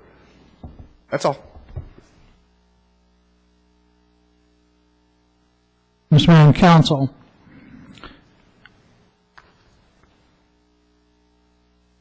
this is a little bit complicated because if you have development in the city where the subdividers come into the city, there is a requirement that they take care of curbs, gutters, sidewalks, streetlights, fire hydrants, and a drainage system. In many instances, they must maintain any additional flow on site, or by law, they must maintain natural drainage channels. The city of Victorville has annexed property that was developed in the county. And in the county, there are natural drainage channels, and the homeowners were never required to put in any improvements. So there are no curbs or gutters or sidewalks. And as a result, when it rains, the highest maintenance costs we have are in those areas that have never paid for a drainage system. The only way you could put a drainage system in is to have an assessment district where the homeowners, it may be in combination with the city or separate, pay for an improvement, and then it puts the drainage channels in certain streets, it puts them in natural drainage channels, and it puts the natural drainage channels, it puts the channels underground. But in areas where that improvement has never been made, and this is, for those familiar with Mountain View Acres project, county has never required those improvements, and they still build houses. If you build a house in the city, there are development fees that go into funds for drainage channels, curb gutters, sidewalks. In the county, there is no requirement to do that. And as a result, when you annex the property that was developed in the county, those improvements aren't there.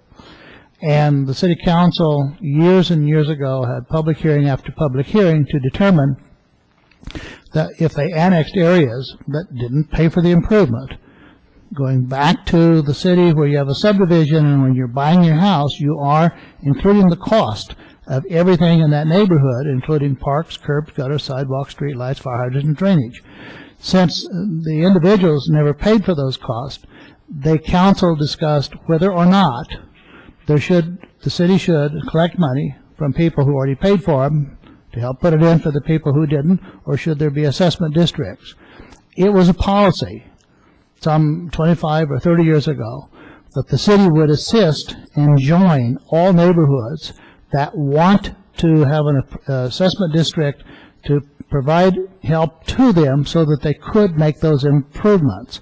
But it has to be initiated in the neighborhood, and it has to be the homeowners, the majority of the individuals per block, at least 60% of those individuals per block have to agree to assess themselves to make that improvement, or there's no way to put the improvement in since they've never been paid for.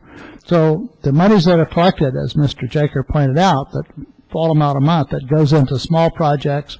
Sometimes we have emergency projects, but primarily maintenance. The maintenance for the sand washing in the streets, washing out the street, is highest in the area that don't have the improvements than it is in the area that doesn't have the improvements.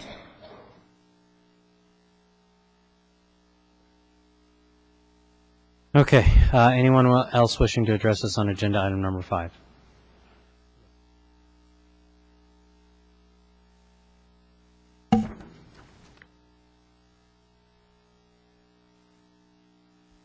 I did not initially plan to speak on this. However, I don't understand because I know that you all do different dividing via gerrymandering. I know you all do that. I don't understand how come you can't separate the different cities and whatnot when they do not use a service, yet you can go politically and do gerrymandering. Yes, sir.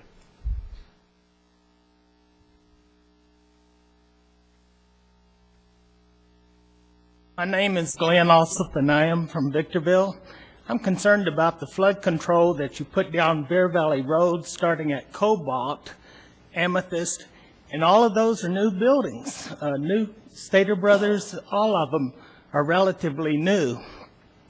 But for all of Bear Valley Road, which is a major artery for the community, to be completely flooded every time it rains, or every time the water district releases water from their tanks to flush them or whatever. I wonder about the flood control that's being taken care of in those areas. Thank you. Thank you. Anyone else? All right, I'll go ahead and close the public hearing on agenda item number 5 and return to the council. I'll read the ordinance. Ordinance number 2271, an ordinance of the City Council of the City of Victorville, amending Section 6.30.020 of Chapter 6.30 of the Victorville Municipal Code, clarifying the manner in which fees for storm drainage services are set, adopting procedures for the administration, billing, and collection of fees, and adopting enabling provisions relating to storm drainage account administrative charges and liens.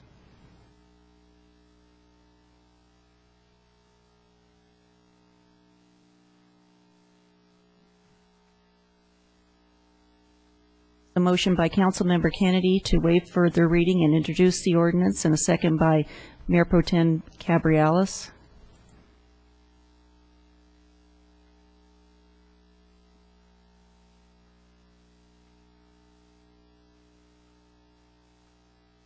Moving on, we have the consent calendar.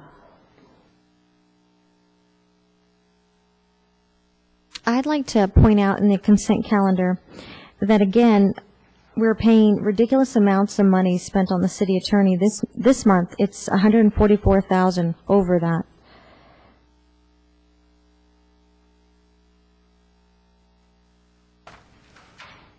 Motion to approve by Councilmember Kennedy, seconded by Mayor Pro Tem Cabrialis.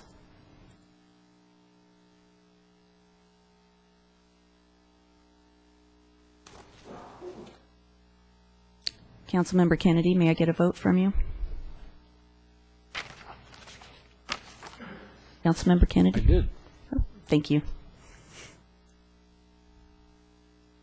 All right, agenda item number 7, under written communications, request to 1, enter in a lien agreement with Luna Topaz LP as security for the improvements required by section 17.64.060, subsection D2 of the Victorville Municipal Code for track 14741, and 2, release existing bonds for track 14741 upon recordation of the lien agreement.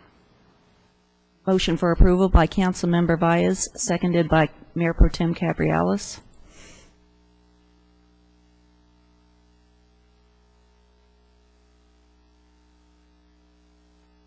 Agenda item 8 is request to 1, enter into a lien agreement with Victory Development, Inc.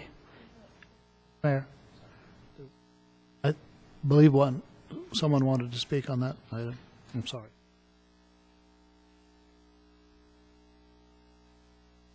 I'm sorry, I have no card for agenda item number 7, but please. 7 or 8? Is it 7 or 8? We're already done with 7. It's been approved. No, I know. Okay. I understand, and I apologize. I will not make the mistake of not filling out a card. My name is Greg Norris. I just want to say we're very appreciative of the ordinance. I'd like to recognize Corey Pruitt and Sean McGlade for their assistance in processing. They're professionals and a pleasure to work with. The ordinance provides us and others a future for our project. It's a true win-win. My family's been building homes in the city since 1981, 30 years. Once the market does recover, we're excited to resume building in the city of Victorville, and we're grateful. Sorry about going out of order. No, thank you. I appreciate And the comment. I have regards from my father, Aaron Norris, for a lot of the council members. Sorry he can't be here tonight. Thank you. And if I may ask one question, what's the process in being able to retrieve or return the standby letter of credit that's in favor of the city? You can see Sean McVeigh first thing in the morning, and he'll start you through that process. Thank you. All right, agenda item 8, I believe I've read, well, let me read it again. Request to, 1, enter into a lien agreement with Victory Development, Inc. as security for the improvements required by Section 17.64-060D2 of the Victorville Municipal Code for Tracts 14132-1, 2, and 3, and 2, release existing bonds for Tracts 14132, 1, 2, and 3 upon recordation of the lien agreement. The motion by Mayor Pro Tem Cabrialis, seconded by Councilmember Vyas.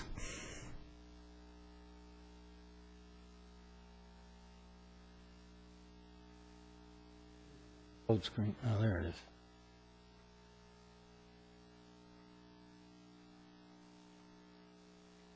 All right, we dealt with agenda item number 9. We'll move on to agenda item number 10.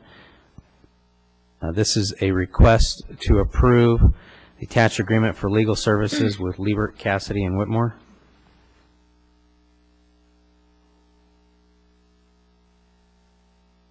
I think we're spending a little bit too much money in legal fees.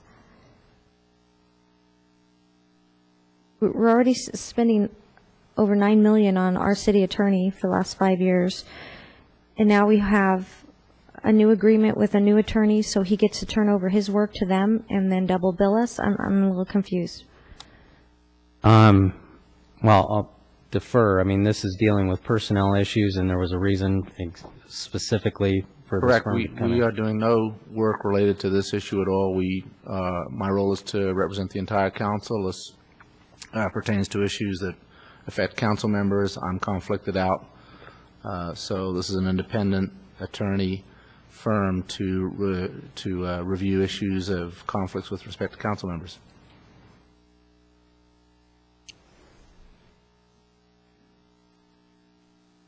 There's a motion by Councilmember Kennedy, seconded by Councilmember Rothschild.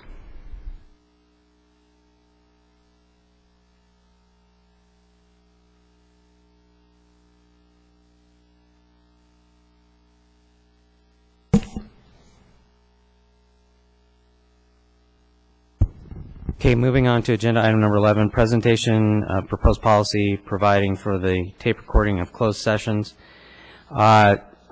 If I recall, I believe the council was looking for some additional information with regards to cost to this. Is there? No, this is tape recording closed session. But there is no cost, is that my understanding?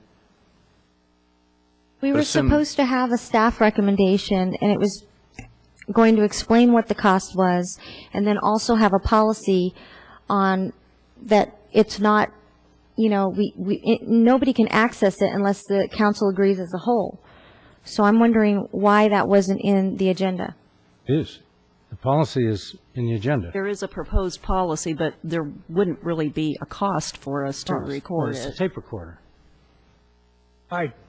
I'd like to speak to this item too as well. I'm opposed to it. I think that this is a dangerous policy to have recording in a executive session. We have our recordings, so I can't see that this serves any interest in the city or the protecting the community in any fashion. So I would be opposed to it.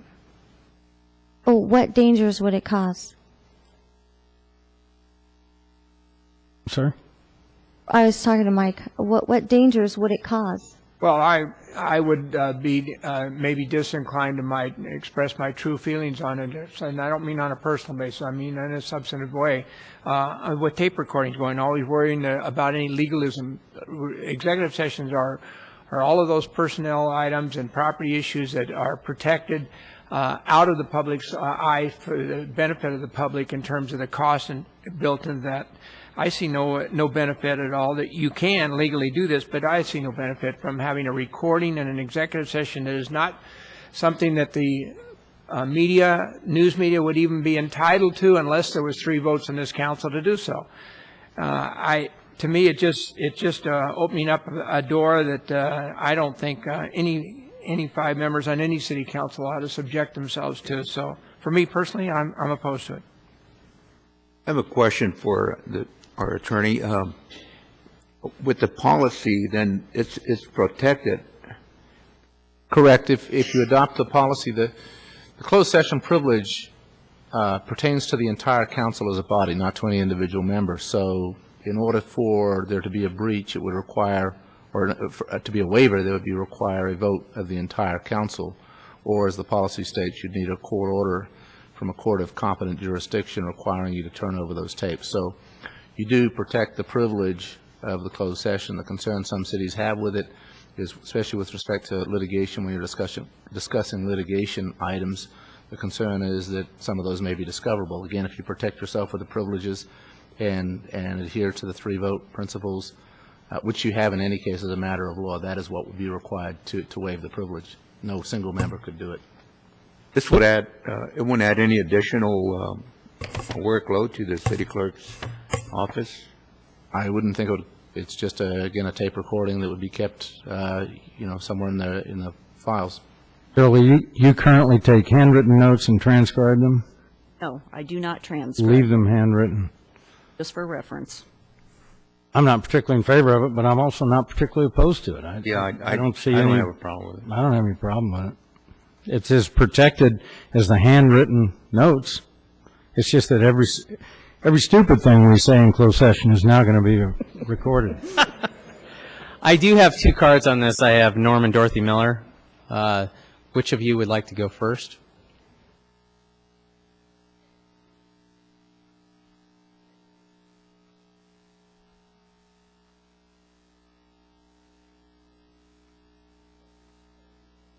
Kind of long. Just a question, why do we need to record them? I guess this would be for Ms. Baez. Why do we need to have a recording when this is all confidential information anyway? Well, let's see. I felt that I wasn't being told all of the information in closed session about the Calusa deal. And I was refuted. Councilwoman. I object. Councilwoman Baez, I would just caution you to not discuss items that have been discussed in closed session. Well, that's exactly why. So this way, if there's any question as to what occurred. It doesn't need to be recorded because it's illegal to record it and have it given out. I think there's too much information getting out to the newspaper as it is now. I think if we don't have anything to hide, there shouldn't be a problem. No?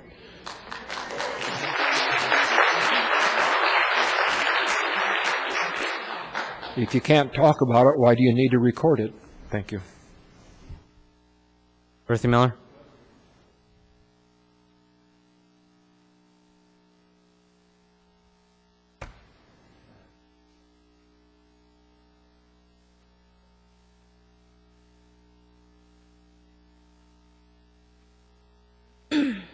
Dorothy Miller. I have a problem with this because things are getting out to the paper long before most people even know what's going on. It's been talked about in the back room. Next thing you know, it's in the paper before it should be out there till everything is settled and we know what's going on. Because it's not the truth until somebody signs it off. And it hadn't been signed off. And I've seen things in the paper that should not have gotten out there. And I feel it's a bad thing to do. I feel if it's supposed to be closed session, it's closed session. It don't need to be recorded. I mean, you've got somebody in there taking notes. We got all the answers we need. We're just trying to spend more money we don't have. And I'll be up here on the other 3 things too. Thank you. It's not going to cost any money. And if we don't have anything to hide, then we should record it. And it keeps everyone honest and above board. Make sure that we have the information if there's a problem.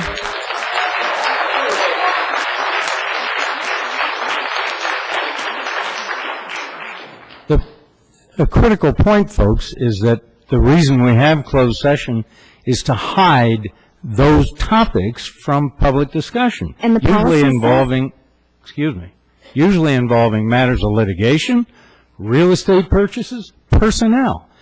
They are not publicly discussed items, and they aren't going to get to the public by simply recording them. So I got no problem with recording them, but don't get the idea that suddenly all this is going to become public information, because it's not.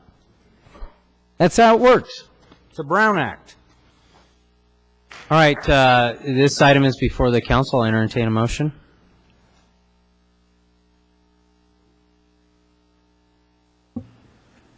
Motion by Councilmember Kennedy, second by Mayor Pro Tem Cabrialis.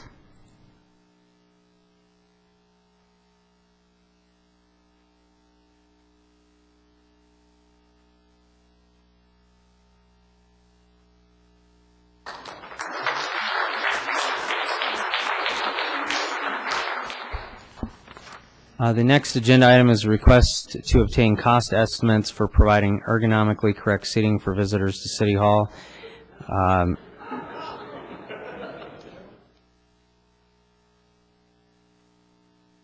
Actually, I know this was requested by Councilmember Baez. I thought it was actually to actually have the cost estimates before us. Would you clarify if that's what you were Yeah, looking for? that's what I was expecting, is to have the cost estimates so we could vote on it, so our visitors and residents will have a place to sit.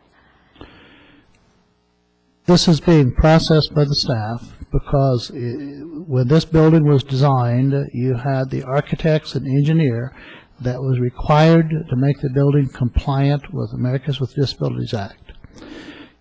There has been additional request to provide, let's say, seating for the disabled, and we will be more than happy to do so. We're doing the study on the areas. We want to make sure that we provide it so that it's reasonable, but the building is in compliant according to our individuals who do this with ADA.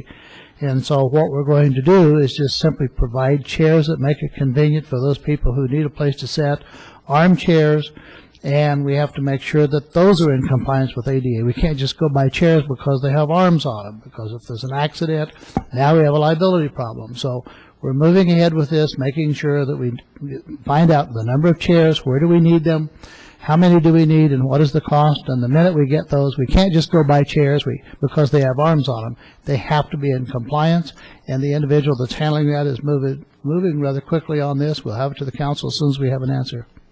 So this authorizes you to go do it. Yes. I'll make that motion. But my thing doesn't. Motion by Councilmember Kennedy, seconded by Councilmember Baez.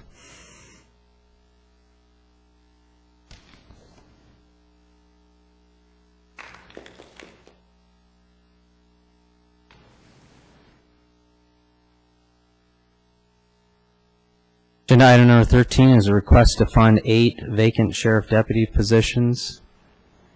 I have several cards on this, so I'll go ahead and move into those. Andrew Maras, and forgive me if I mispronounced it. Okay. Look at my last name; it's impossible. It's all right. I caught hell in high school for that name. Would you move Yes, your sir. microphone Yes, up sir. right in front of your mouth? There you Is go. that okay? I think it's kind of a no-brainer. I received through Facebook a link going to the federal government's, the FBI's crime statistics for this city, and it's just kind of I don't have a better word, but maybe irresponsible to keep a few police officers, 9 police officers spots vacant in order to, I don't know if it was to keep costs down in other areas and stuff, but if there's one thing that should be in my opinion, I'm just little old me, but in my opinion, it would be a prerequisite for the council to make sure that there's enough officers on the streets throughout any given day to patrol or go through high crime areas or just clean up some of the riffraff that's hanging around and just make it a safer community for us. That would be the one thing to spend money on right there is public safety, and if that, I don't know if that could be maybe a priority for the council in the future is keeping. Of course, we don't want criminals having run of the place, and according to the FBI statistics, that's what's happening in this city. Is they've had quite a few violent crimes in this city. We've got a lot of gang members in my neighborhood that you can see walking up and down the streets every day that are obviously gang members. They have the attire on, they're tatted up and all that, and they don't start much problems, but there are things missing out of people's yards come Christmas time. There's, and a few extra officers couldn't hurt. That's all I got. Thanks. Martha Brody?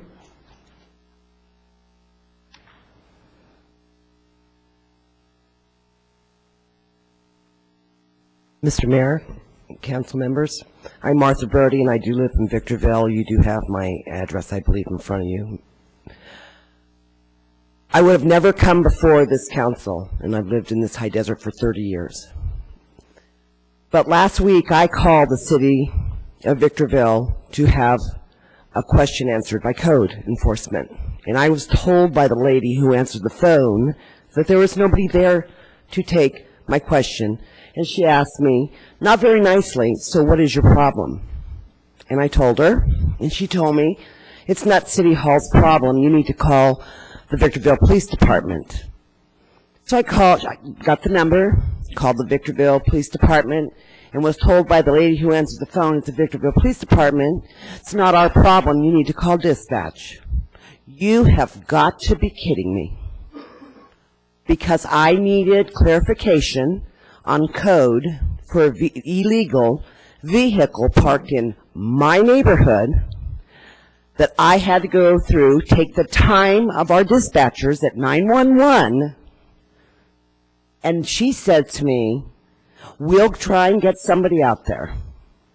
You have got to be kidding me that we are going to waste the money of our police officers when all I needed was a question answered.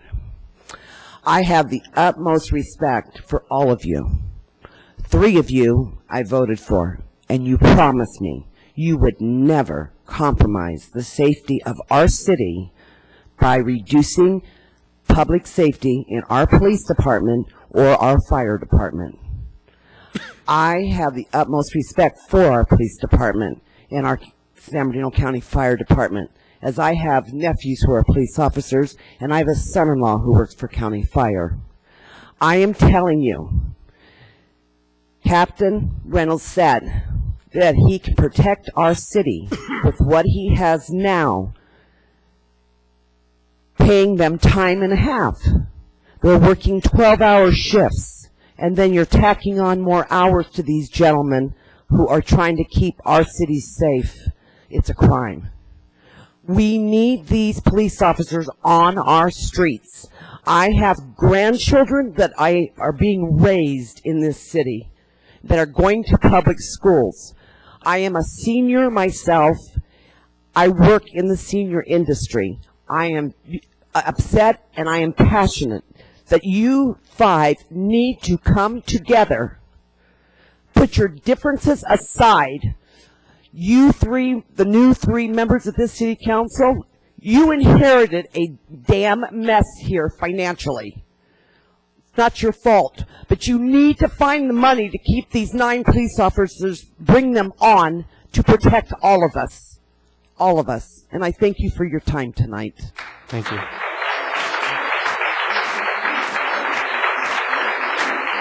Aaron Korn.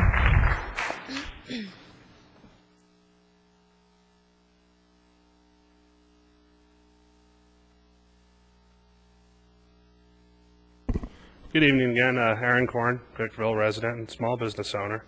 I also want to speak in favor of filling the vacant deputy positions. Believe the allocations of funds to fill these positions should be at the top of the city's priority list. About a year ago, my sister, who lives 3 doors down from me, witnessed a burglary in progress at one of our neighbors' houses. She called the sheriff. They responded, not very swiftly, but they got there. When the officer arrived, he explained his tardiness by stating that there were 2 units on patrol that morning. Now, the city of Victorville is, 75 or 100 square miles large. It's quite large geographically.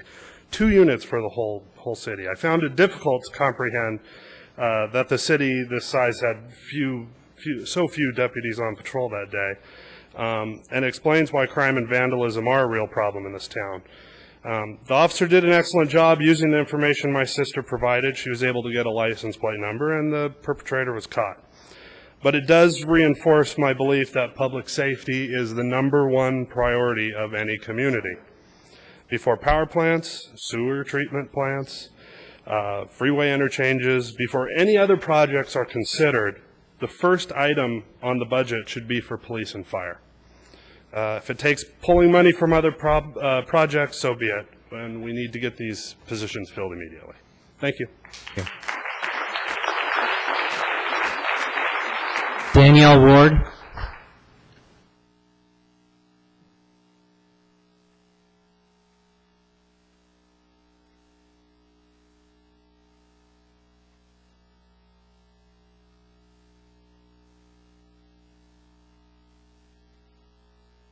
Now, before I begin, I want to verify, is it 8 positions or 9? Because I've been reading 9. I believe it's 8, but I'll just It's 7 positions and a service specialist. 7 deputy positions and a service specialist, according to the information that I received at 3 o'clock today. And the police chief is nodding that's correct. Okay, I just want to make sure. So excuse my numbers on my speech. But regardless, I hope you all understand the severity of how much we need these new competent and compassionate officers. I fear that not all of you feel the same way I do about this serious matter. If tonight you choose against hiring them, I believe you owe our city a valid explanation as to why. Why would you want to put everyone's safety and security on the back burner? Do you realize that we all watch every decision that you make? Do you ever wonder how this decision can severely damage our city if you choose against it? I'm sick of Victorville being the shady pit stop to Las Vegas. I'm sick of knowing that every time I call the cops, I'll have to wait almost an hour for someone to show up. And I'm so sick of our officers being overworked just to save a buck. It really makes a difference. I mean, they're exhausted, working 12-hour shifts. That's ridiculous. Do you realize how many more businesses would want to open in Victorville if it were safer? Instead, we are shutting them down due to a lack of city security. How many times has Karma been shut down because of this? Teasers is another great example. We're going to lose business there. 2 officers were pulled from the mall, the only 2 officers we had. And again, I talked to you guys about that last meeting, and we can't afford that. We can't afford it. The mall's going to go down the hill now. It's done. It's just going to be a downhill battle from there. Seriously, think about your vote tonight. You have the power to make dreams come true. You also have the power to destroy the city's future. Be wise, as everyone tonight will either witness you change the city for the better or destroy it ever having a chance of being safe. Thank you.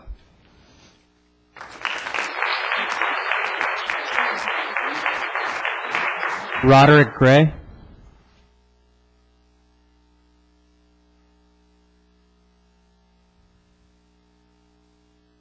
Roderick Gray.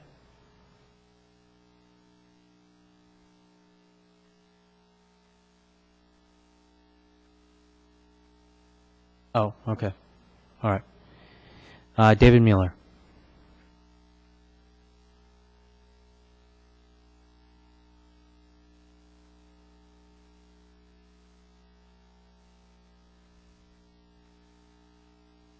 My family's worked in law enforcement for many years. 2 of them are retired, one LAPD, the other one from Azusa Police Department. And I can tell you from stories they've told me that when they work 12-hour shifts nonstop, they make mistakes. And when they get tired and make mistakes, it'll cost the city because typically the city gets sued as a result of the mistake they make. Others have already commented on the cost of 12-hour shifts. You're paying time and a half, probably double time maybe, for those officers to be out there patrolling the extra 4 hours.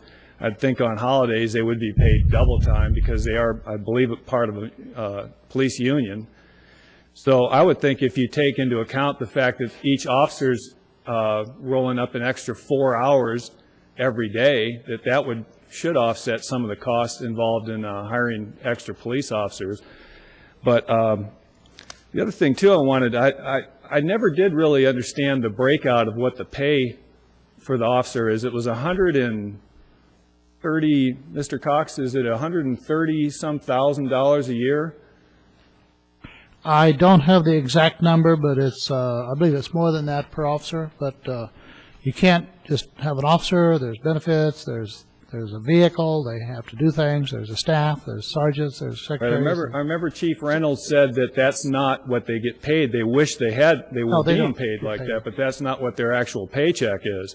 Right. But I'm just kind of curious what the breakout is for the benefits package that would cost $135,000. I would think some of these guys that are just getting out of the academy, they'd probably gladly take a job somewhere, even if they had to take some reduced pay just to get on the street and get hired somewhere. But anyway, like I said, coming from a family that's been involved in law enforcement, believe me, when they work 12-hour shifts straight through, they're going to make mistakes, and you don't want a tired cop on the beat. Thank you. Thank you.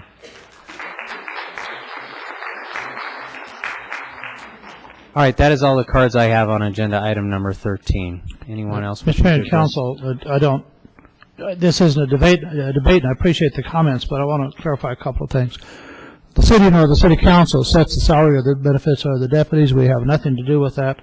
We have a contract with the San Bernardino County Sheriff's Department, and the San Bernardino County Sheriff's Department they negotiate with the deputy sheriffs in the county. It is the sheriff that's elected by all the people sitting here that makes the determination. Their budget goes to the board, and they make the determination on the pay, the benefits, and that's totally beyond the council's ability to even get involved in those. What you do contract for is a level of service, and whether or not their actual salary or the backup, even that is determined. The sheriff determines how many people is needed for support services, for backup services, and so sometimes when we look at those contract costs, we think they're very high, but we contract for the level of service, and then the sheriff makes the determination of what it needs to cover that. I also want to try to clarify, if I can, it is one death is too many. There's absolutely no question about that.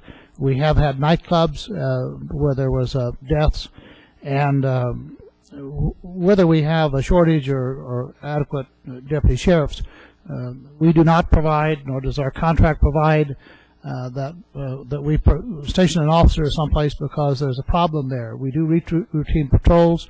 The actual sheriff actually brings individuals in based upon the numbers of calls, and if there is any business or any place that have an abnormal large number of calls, they then establish part of their patrolling to go by those places, but that's confidential because you don't want the bad guys or those people causing problem know when the patrol is going to occur. But we do not provide a deputy to stand at the door. It is their responsibility to provide their own security, and we're willing to do about anything to see that the public is safe, because as some individual indicated, safety is the number one priority, has been and will continue to be. But there is a responsibility for the property owners that operate those kind of business to provide their own security. And if they do not, and it's determined to be a danger to the public, then the city will take the action to withdraw the business license or put the conditions on that business to open. I've also been questioned the last couple of days about, we pulled the 2 officers from the mall. Years ago, and I want, this is not an excuse, they're just facts. We made a determination that the officers, because of the large land area of the city, had to travel great distances to get back to their headquarters or their office, And so we tried to provide places around the city that would be used as offices for the individuals to fill out paperwork that would make them visible in those areas that had problems. Maybe most people don't remember that we also had a sheriff's office at the Transportation Center on D Street, and they would use that for paperwork, to fill out paperwork to be visible in the area.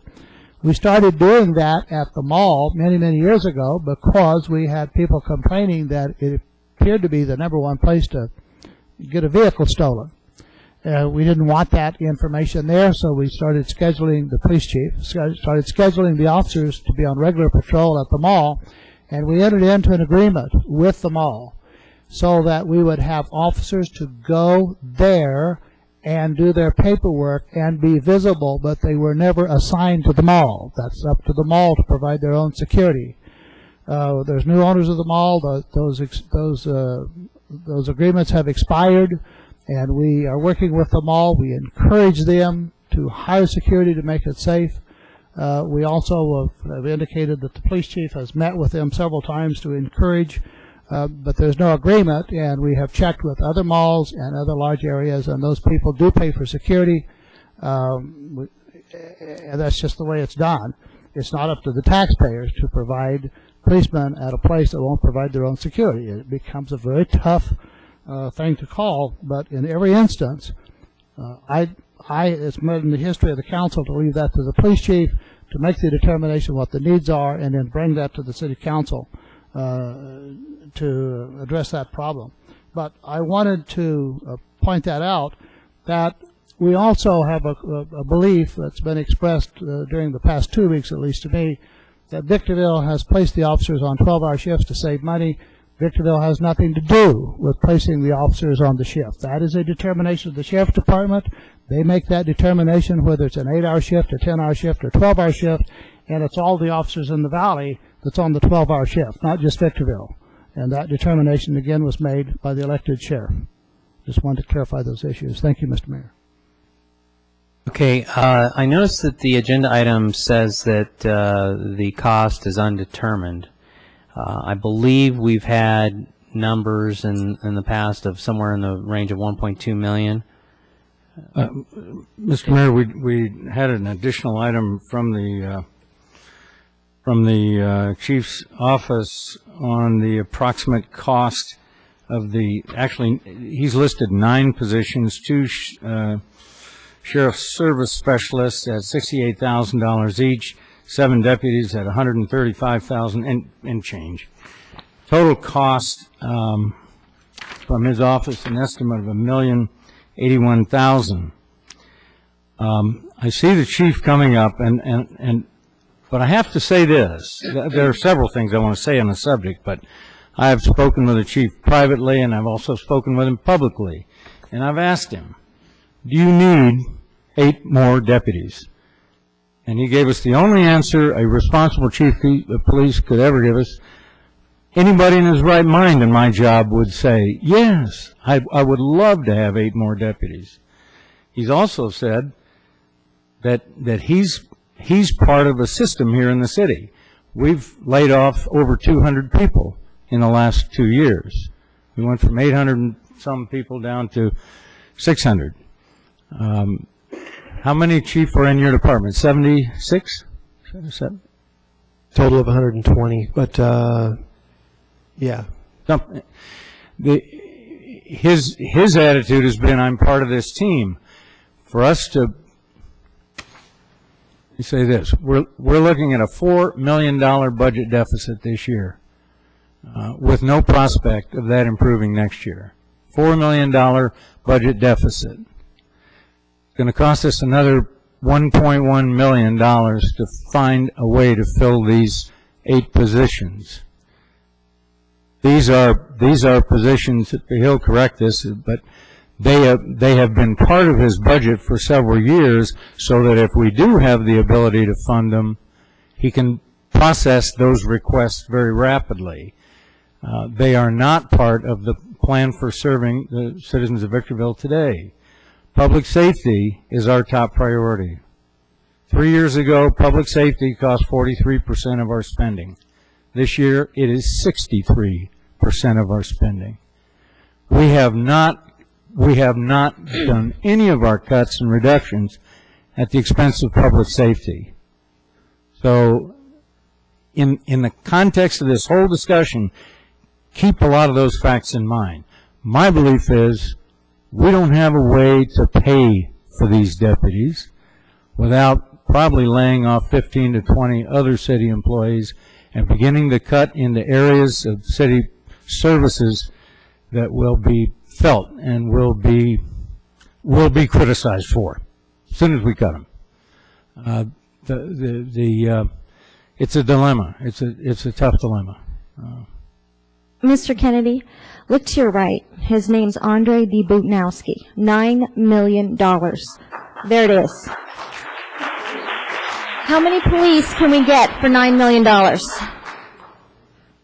You don't jeopardize public safety. You don't compare it to laying off employees.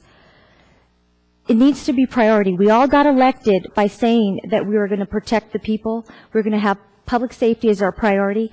And now that we're here, it's not. I believe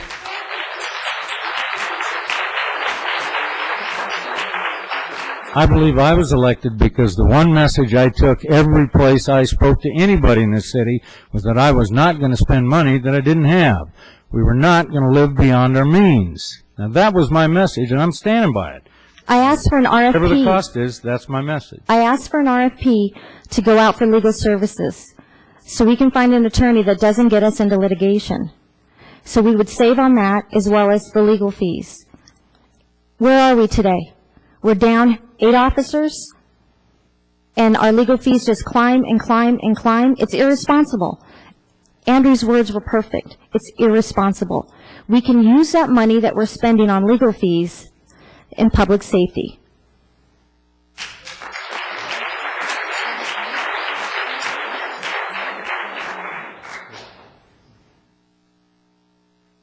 Do you have anything to add? I wanted to clarify the cost. We actually did have 9 vacancies, but only that would be 7 deputy sheriff positions, 2 sheriff service specialists that I described for you at last month's presentation. Only 1 of the sheriff service specialist positions can be filled at this point if you choose to do so. The individual is on long-term injury on duty leave, and that position can't be replaced at this time because that would mean it would have to be absorbed by another city or the county, and nobody's willing to do that at this point. So it's 7 deputies and 1 sheriff service specialist. The exact cost is $1,013,596.99. Did you have any additional questions for me? Mr. Mayor, just to clarify, that dollar figure is an annual cost. Obviously, we're nearly 3/4 of the way through the fiscal year, so the cost for those positions would be roughly 1/4. But then, of course, next year, that's the cost you can expect for the full fiscal year. Absolutely, for the full fiscal year. In the breakdown, Mr. Mueller requested that $135,046.68 each for the deputies, and $68,270.23 each for the sheriff service specialist positions. The actual breakdown of all of those charges can be presented at a later date by the Bureau of Administration. I can get those figures for you if you request them, but that's the breakdown. So, anything else? Chief, how do we compare with maybe some of the other cities like Ontario and as far as staffing is concerned? As far as the presentation showed, we fare pretty well up here in the high desert compared to other cities. We're actually better than most. If you look down the hill, it's not as good as the ratios there. My wife and I happened to be driving through the city of Downey, and there are about 110,000 people, and I'm querying their staffing and budget to see where we're at compared to them. But what you'll find in some of these police departments down the hill is they're very top-heavy. A lot of lieutenants, captains, chiefs, assistant chiefs, whereas we're not. In our department, we have a captain here and a lieutenant. That's it. The rest of them are the ground pounders on the street that we need out there doing the job, and that's what I support. So we're taking a look at that to see where we compare. Again, when you drop to a minimum level where you don't want to get to, then you start seeing your crime stats rise, and you start seeing your proactive patrol time go away. And this was mentioned here tonight. 30 years ago, we used to see a lot of police activity in our neighborhoods, where police cars were driving through the neighborhoods and waving to the kids that were playing out in the street and things like that. Those are some of the things that reduce crime. And if we start seeing our proactive patrol time go away, then what we're going to see is increased crime, because all the officers are doing is chasing their tails out there and running from call to call. Just to clarify a couple of comments that were made tonight as well, the 12-hour shifts, you're right, Mr. Cox, that was across the board from the department. I spoke out against it initially. I was not a fan of it. I thought it was a long shift for the guys to work as well. They're on the 312, 412. They work 3 days one week, 4 days the next week, and it's 84 hours of pay period, where we used to work 80. It's not overtime. That was negotiated into that part of the contract.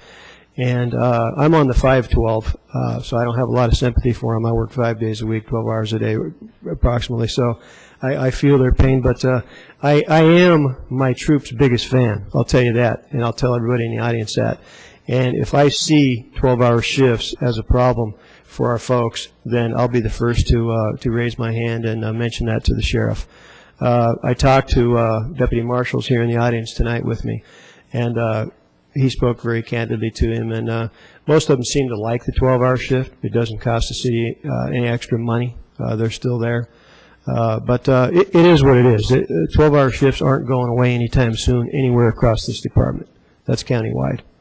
So, and a lot of other departments, law enforcement agencies throughout Southern California are on the 12-hour shift. The 10s are not cost effective at all.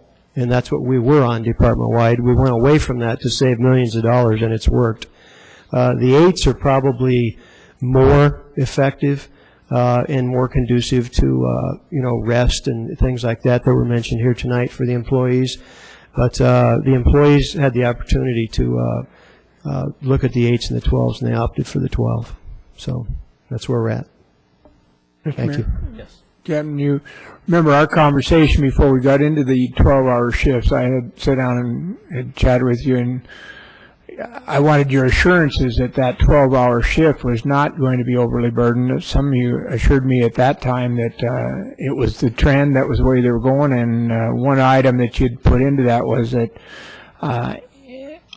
with a 12-hour shift, the paperwork and things, the percentage of the amount of time you're taking off the street versus doing the paperwork actually was mitigated a little bit by the 12-hour shift being a better deal for the officer, having more time, proactive time in the street, and less of the shift in the paperwork vineyard. Are those type of qualifiers still there? You feel comfortable that 12 is not overburdening the officers and a little bit more effective in the shift? I can't guarantee you that fatigue's never an issue with a shift like 12 hours. That's a long shift. That's the reality of it. Mr. Mueller brings up a very good point. The tasks that we ask these folks to do, if there is an incident that can go bad, this can go very bad. It's not a paper cut that I'm concerned with. It's a shootout with a suspect that has a gun that doesn't want to go to jail. It's the armed robber that gets taken into custody and doesn't want to go at the end of someone's 12-hour shift. Those are all very critical issues that I lose sleep over. I'm very concerned about my people. That they're my life. They're what I spent 30 years doing. So I keep an eye on the ball. But fatigue is always going to be an issue. These guys go to court also. If they work a 7 p.m. to 7 a.m. shift and they have to go to court the next day, we will usually account for that, and they can come in 4 or 5 hours late. If we have enough, they'll take a vacation day or whatever they decide to do. But safety is my primary concern, and my marching orders to all of our sergeants that work in this city that supervise these folks. Safety, and you said that safety is your priority, it's our priority too, and it always has been. For many years, when we were able, we were adding to the police department as requested by the professionals, our police chief. as well as the fire department. And so, but we generally wait until we look at the total picture as far as the budget. It was mentioned that we're $4 million in deficit. If we add another million, it'll be $5 million. And so we have to figure out how are we going to fund any additions to not only the police department, but any other department that might need additional help. So we have to face that. But as the former fire chief, public safety has always been my number one priority. Always work with fire and police together. That was always been. It's something we always do and think about foremost of everything. So, having said that, I know that we always look to the professionals to ask us or to tell us or request from us what do they need to do the job. And so the cycle has been prior to as we develop the budget. And I have no problem if there's money or if we, to add, maybe not the 8, but whatever we could afford. But we don't know that yet. And so I'm asking the rest of my colleagues here to, yes, let's look at it. Public safety is number one priority for all of us. But we need to wait until we see the total numbers and what we can afford or maybe not afford. I understand. I think all the public comments are interesting, and they're people's personal experiences. I'm not discounting any of that, and it's how we all view it. But I have to say, the day that Chief Reynolds walks in and says, I'm losing control, I'm losing this battle, I need those deputies, and that's the day I'll start laying people off, I'll lay myself off, whatever it takes. We'll find that money.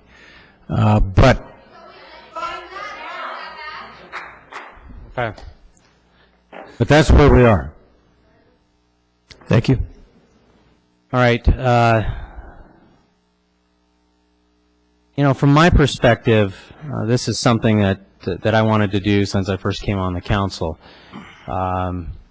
As you all know, I feel that we should have 50 additional deputies and should be growing at 10 a year. The cost associated with that is so astronomical. It's one of those things that you look at and you go, well, I don't really care because I just care about the safety of you all. And, so I'm very supportive of this, and I think this council ought to move in this direction in the future. Not to discount what our chief of police has said, or that his professional opinion that he's getting the job done with what he's got. But the reality is that it's a policy decision of this council whether or not we want to have more people on the streets, more deputies on the streets. It's not that he can't get the job done with what he's got. I think they do a tremendous job. I applaud them. In fact, since the 12-hour shifts, I see more of them on the road than I ever did before. But I still want more.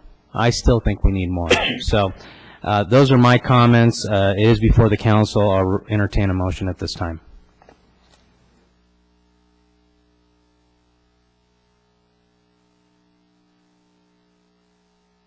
Motion by Councilmember Baez, second by Mayor McEachron.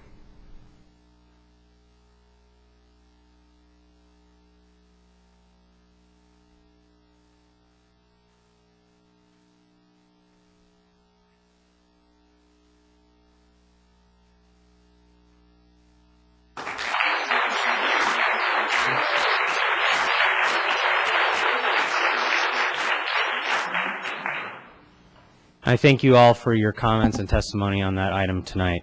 We'll move on to agenda item number 14. This is discussion and possible action regarding contract with Red Flex for red light cameras. At the request of Mayor Pro Tem Cabrialis, we're going to take a 5-minute recess, so we may use the facilities. We encourage you to as well. And we'll be right back. Don't go away. I would ask that we do not rehash all those same comments, remake those same comments. Really what this council would be looking for tonight is to hear anything new. So I do know Bill Jensen's here representing the Tea Party. I know several people have agreed to lend their time to you. I'm going to go through these cards. If you're willing to lend time to Bill Jensen, if you just let me know. Martin Zidian?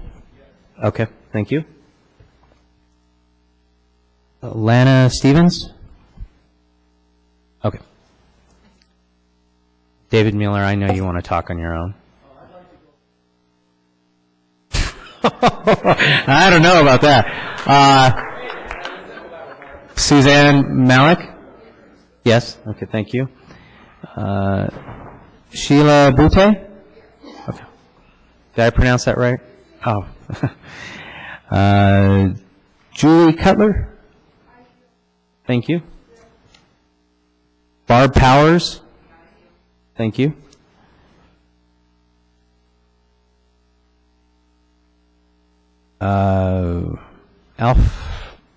Alfeda Yield? Okay, thank you. Sorry, I could not read. Mary Hughes? Thank you. Maria Cobian? Do you yield to Bill Jensen? Yes, okay. Missy Markinson? Thank you. I know Norm and Dorothy Miller want to speak on their own. I've got Mark Lundgren. Oh, okay. Don Greer? Thank you. Pam Wittes? Okay. Walt Greer? Byron Castellanos?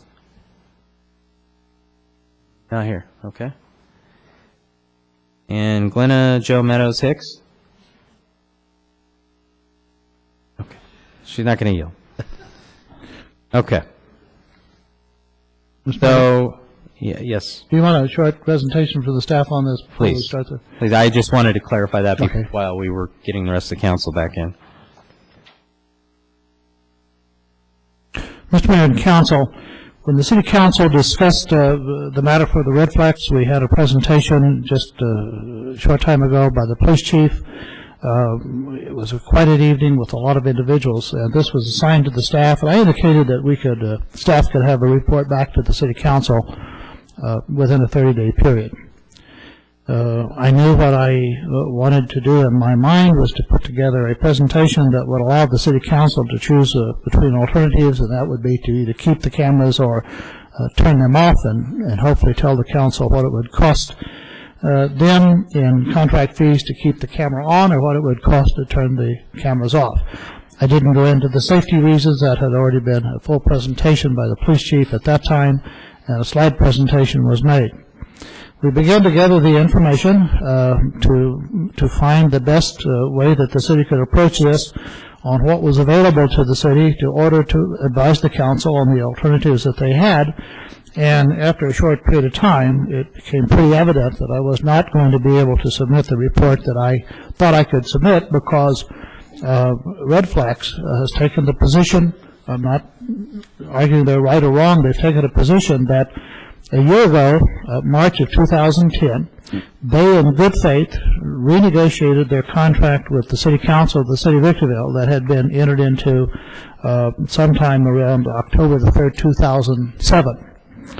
And they were willing to give up 6 approaches, and those were removed and taken down in exchange for negotiating a new agreement that the City Council, after several public sessions, entered into at that time. Red Flags informs us that since they have negotiated in good faith and entered into a contract, they in fact have a contract with the city, and that contract runs, I believe the date is till 2013, Chief? The contract runs until 2013? 15. They entered into the contract, they entered into good faith, they negotiated the agreement, and they have no reason to talk about termination because there are no termination provisions in the contract. Unless there were reasons for cause, and there is in City Council page 393 of 420, the termination agreement. We had thought then at that point we would contact the courts in Orange County, San Diego County because of representations that were made. We found that there was probably a misunderstanding. There is no court of competent jurisdiction that have ruled that the Red Flags is unconstitutional. As a result, while there have been individual rulings on these, it is apparently still not unconstitutional unless somebody would like to challenge that. Had it been ruled unconstitutional, the option would have been totally to the city council, but at this point in time, it has not been ruled as unconstitutional. We tried to get a number working with the police chief at what it would cost, and Red Flags indicated that they had no reason to provide a cost because they have a contract. The contract is not in dispute. They have been billing the city has been paying. Now, I just want to provide one item as for an explanation only, is that there has been a lot said that the city entered into the agreement to raise money. This was entered into in 2007. I have talked with the council that were here in 2007. According to the council members, I was not here. The money portion of it was not a discussion. According to council, it was a safety discussion. And the police chief at the police chief at that time had endorsed the traffic signal, believed that they would be safety, and they would reduce the number of officers that would be necessary working the public and writing traffic tickets. These are for traffic tickets only and for red lights violations only. They entered into the contract. They have a new negotiation as a result of a lot of people complaining. Another clarification, that the fine is outlandish. That fine is set by the California State Legislature. The City Council cannot set what the fines are and cannot affect them. I know that individuals who have gone to court have had their fine reduced by the judge. Apparently the judge has that discretion. The city nor the City Council does not. I could make a determination of what I think it would cost to terminate this, but to do that or to give that dollar figure simply sets the dollar figure that we begin negotiating on. It's obvious to me that at this point in time, unless there's a change of mind by Red Flags, that the only way that we can cancel the contract is to not live by the terms, which would cause litigation, and that can happen a number of ways. Number one is to not pay them. We would be in default. That would cause litigation. I did meet with the sheriff because there had been comments made that because of the people's animosity against these flags, that the sheriff might direct the officers not to send those to the court. In meeting with the sheriff, he has a very short explanation. He and every officer take an oath. They swear to uphold and affirm the laws of the state of California and the city of Victorville, because that's what the contract is, and they thus cannot, wearing a badge, violate their own oath and not enforce it. So if there is a ticket that's determined that it's valid, it's reviewed by the officer, they have no choice but to submit it to the court, and it's up to the individual then to argue that case before the judge. So I haven't given the council a dollar amount, because to do so tells Red Flags maybe where we're willing to start. This is obviously going to be litigation if the city council ends the contract, and at this point in time I can't guess what that litigation will be. I'm going to tell you that we have looked for ways so we can offer that alternative to the council, and we didn't find those because this contract is fairly ironclad, and therefore we've attached information that we think is helpful to the council in helping arrive at a decision. We are also looking at the amount of money that they bill us per month, the amount of money that we're paying per month, and I just want to point out that according to our records, and I've challenged finance to back up until 2007 and give me a month-by-month accounting, because as we sit here, the gain to the city for the red light cameras is zero. So I want to clarify that. I have the additional information that's attached for council's information. I'll be more than happy to answer any question that you have that I can. The dollar figures that I think it would cost have specifically been omitted, because I don't think that's going to be a public discussion. I don't think it should be a public discussion if in fact there's going to be litigation, because litigation puts the city of Victorville between red flags if it comes to that, and for the staff to give you a dollar figure establishes the base for where we start negotiating public monies, and I don't think that's in the best interest of the citizens at this time.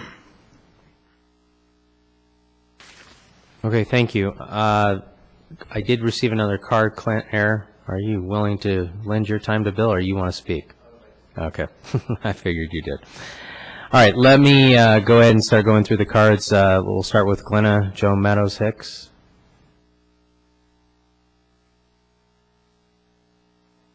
Again, my name's Glenna Jo Meadows Hicks, and I live out in Adelanto.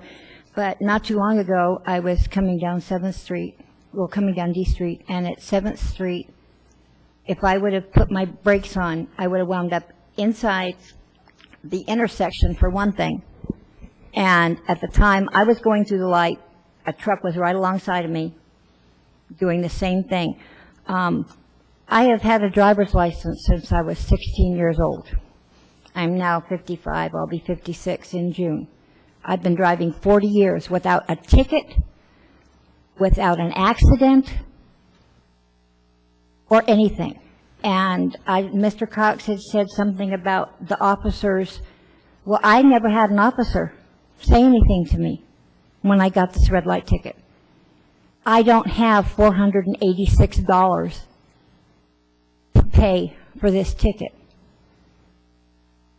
And while I realize that there are certain situations that the red light cameras do stop wrecks, but as many red light cameras who help stop wrecks, there's going to be an equal number of people who have wrecks because people are not paying attention. They don't care about the red light cameras. And they're going to run it and, oh well. People who legally drive, most generally pay attention to the laws and the regulations. I do. I pride myself in being a defensive driver instead of an offensive driver. And I just think the cameras should be shut off. If there's no gain for the city of Victorville, why put the money out for it? Right, there's money that you might be able to claim to help pay for the police department, police officers. Thank you. Thank you.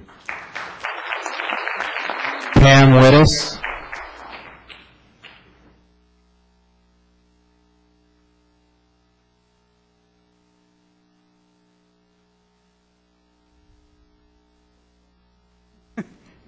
Good evening. My name's Pam Wittes, and although I'm not a resident of Victorville, I have worked for the Victorville Police Department for 26 years, which means I spend the majority of my time in Victorville working and shopping. Therefore, I am aware of the traffic and the effect the red light cameras have had on the major intersections in Victorville. For that reason, I am here tonight to speak in favor of the red lights. As Captain Reynolds pointed out last month, the cameras have made an impact in the reduction of accidents at the intersections where the cameras are located.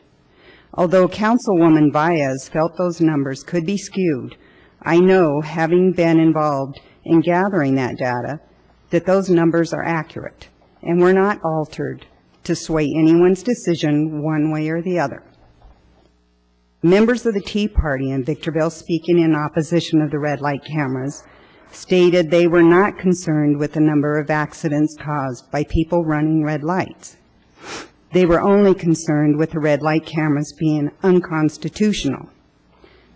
However, it is still not clear to me how they are against my constitutional rights any more than the cameras located in many businesses to catch thieves. I, for one, am very concerned with people running red lights and the dangers they present to me, my family members, and all the people that are important to me. And if we can lessen the number of people running red lights through the fear of being caught and receiving a hefty fine, then so be it. Obviously, we do not have enough deputies to be at every major intersection 24 hours a day to put that kind of fear into people, but the red light cameras can and do. I have noticed in the intersections where the cameras are present, there are fewer people running red lights. I believe we should all be responsible for our actions. And if I am being careless enough to run a red light and put other people, including myself, in danger, then I deserve to pay for it. Perhaps we all need to be reminded that we are operating a dangerous piece of machinery, and we need to pay attention to our driving and not allow ourselves to be distracted by phone calls, texting, or being in such a hurry to get somewhere. I often wonder if those fighting so hard against red light cameras are actually the ones running the red lights and are afraid of getting caught. Maybe the red light cameras aren't the problem. Maybe they just need to get their head out of their butt, don't run red lights, and then they won't get a ticket. It seems simple to me. With the city's financial situation at this time, I would be opposed to them paying the amount of money they would have to in order to break their contract with Redflex, especially when the red light cameras appear to be accomplishing what they are put there for, public safety. Thank you for your time. Thank you. Norm Miller.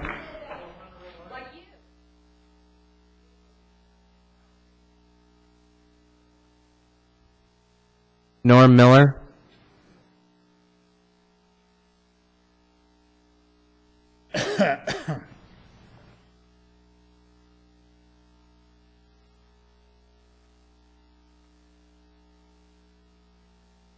Just quickly, I think the last speaker said it better than I can say it, but that's true. The problem with the red light cameras is not the cameras, it's the people that run through the red light. If there was a police officer on that corner, they'd still get a ticket. Isn't that true? And how much would that ticket be if it was given by a motor or a traffic officer? The same amount, I believe. So there's no difference in that respect. The thing is, the people don't want to do what they're supposed to do. What they're supposed to do is obey the law. And because they get caught not obeying a law, it's not the red camera's fault. It's their fault. The intersections have been much better since the red light camera came in, especially like Mariposa and Amethyst and Bear Valley Road. But they still line up. A friend of ours the other day wanted to make a left turn onto Amethyst, and she couldn't do it because the cars were still sitting in the intersection. Hopefully they got tickets, but because they're sitting still, I don't know if they did or not. We were traveling eastbound on Bear Valley Road. My wife wanted to make a left turn onto Amethyst. The green light went green. Or I'm sorry, the arrow light went green to make a left turn. And she started to make her turn, and I yelled at her because somebody came through the red light.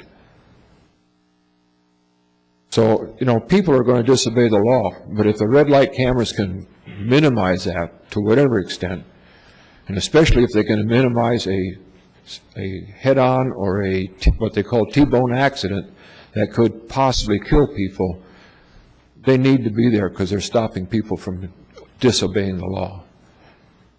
That's my point. Thank you. Dorothy Miller.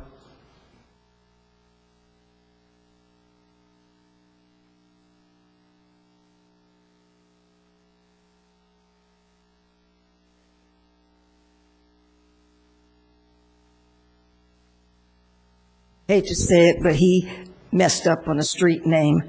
It's Armagosa and Bear Valley. Yes, the cameras need to be there. There's too many people running the signals. There's too many people not stopping. And they like to block the intersection so people cannot go on through. Like Bear Valley Road. It's a very, very busy street. And you can't get through when people are still turning to go east on Bear Valley Road. You can't get through there. So those cameras do good for the people. And we need to keep the cameras in there. We need to keep the people safe. And I feel that Captain Reynolds is doing a wonderful job with what he's doing. And we need to keep him here. We don't need to run everybody out of here that has any say-so in this city, because we're doing a pretty good job of that right now.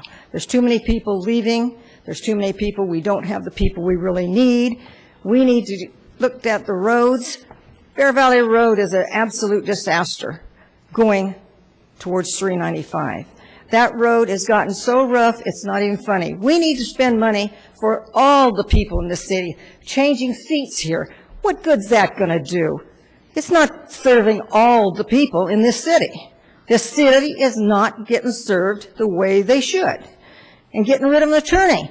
The attorney knows what's been going on for all these years. That's ridiculous.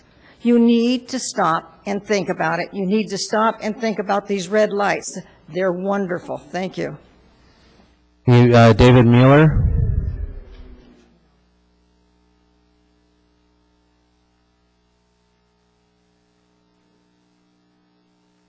Please, if we could keep the comments to a minimum.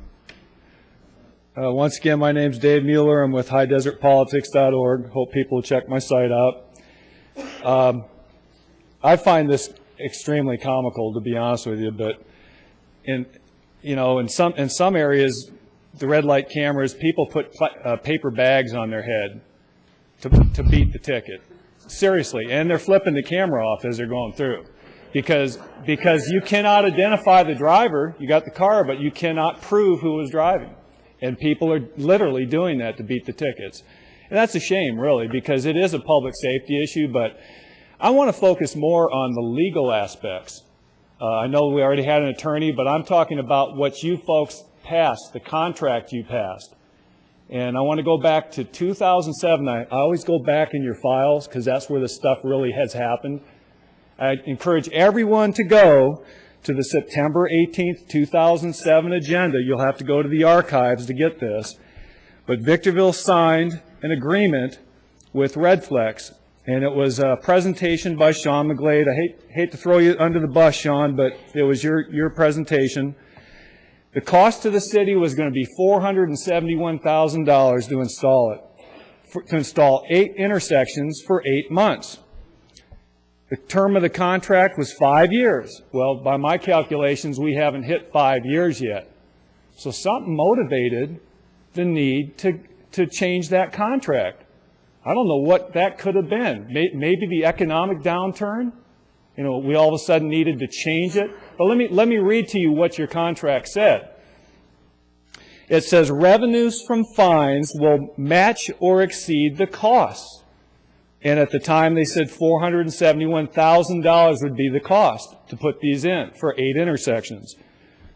It also said in there that the agreement has fixed fees of $6,000 per approach, no minimum approaches, up to 15 are authorized, pre-authorized. So it was already set into motion that more intersections were going to be added as needed.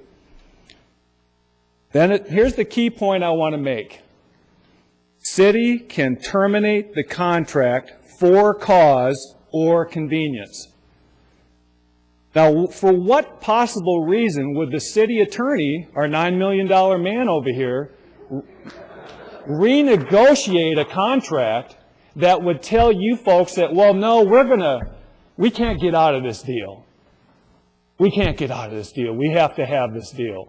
Why would you do that? You would always want to protect the assets of the people of Victorville and say, we reserve the right to at any time cancel our deal with you.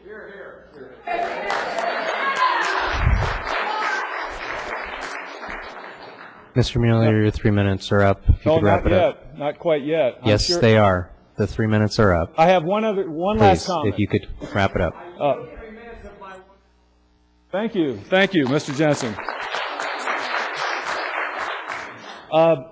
Mr. Cox said that we could not pay Redflex as an option. We just don't pay them.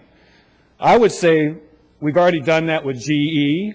We've done that with CMB. We've done that with Carter and Burgess and not paid them. We sued them for $52 million, but that's only half of what we lost at Foxborough. So why stop now? Just don't pay them.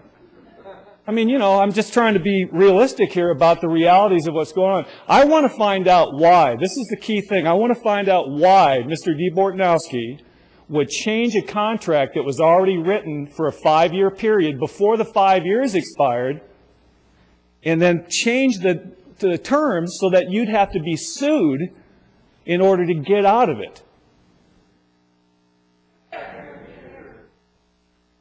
Thank you.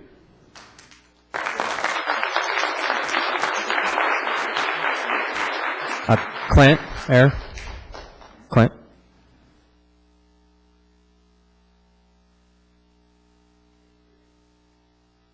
Thank you, Council. A lot of people cannot afford the $425, $476 fine. You know, you look at the legality, that is one thing that the Tea Party has looked at. But, I mean, $476, that's a lot of money. So what happens if she does not have the money to pay that? Well, now she's got a warrant. She loses her license. She can't get to work. I mean, I mean, you got to look further behind just the constitutionality of it. What is it doing to the people around here? People are avoiding the town of the city of Victorville because of the red lights. You know I've taken a cut in pay. I know others have taken a cut in pay because of the economics. I bet you if the lawyer took the cut in pay, that could pay for the cops, that could pay for the red lights being taken out. Everybody takes cut in pay in the bad economic time. So I urge everyone to very much take in consideration of what it's doing to the people around Victorville, and it's hurting all of us by keeping these red lights up. Thank you.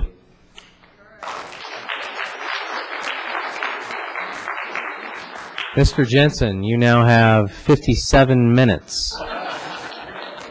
God love the American way. I'm sorry, hold on. Mr. Jensen, apparently I have someone else that wishes to speak. Oh, I only heard one of them. So, yeah, please come forward. I only saw one card for Whitemore.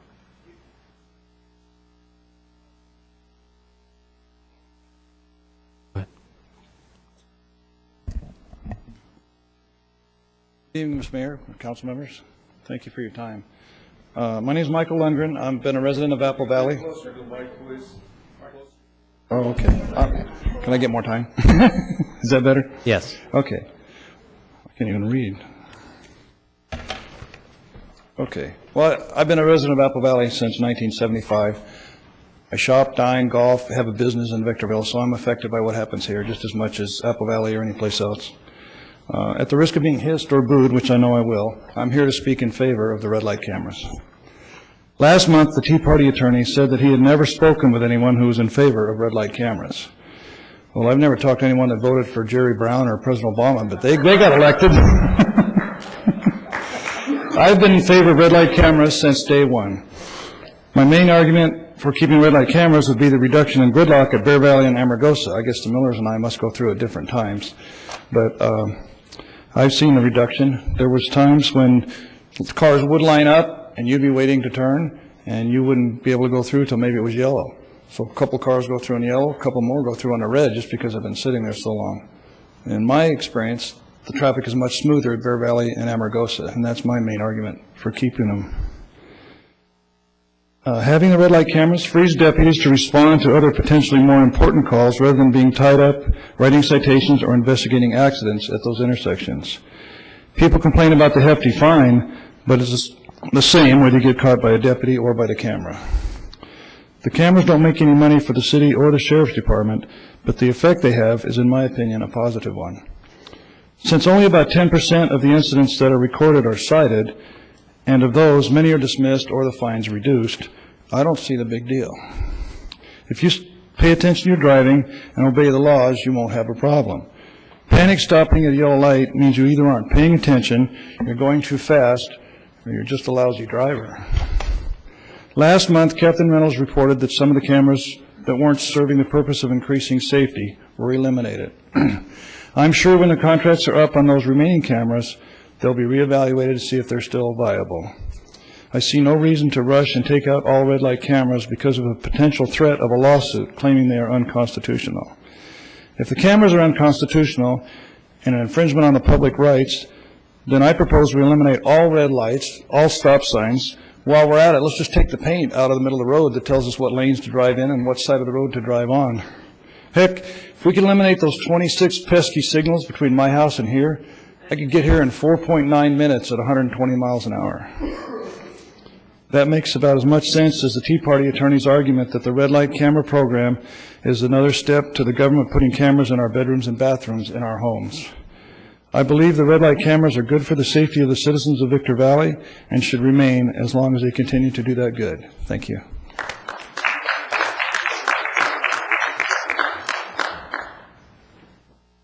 Hold on, Mr. Jensen, I did forget. Good evening, Lon Naya. Okay, I want to talk about those red light cameras. I don't like it. I don't like it.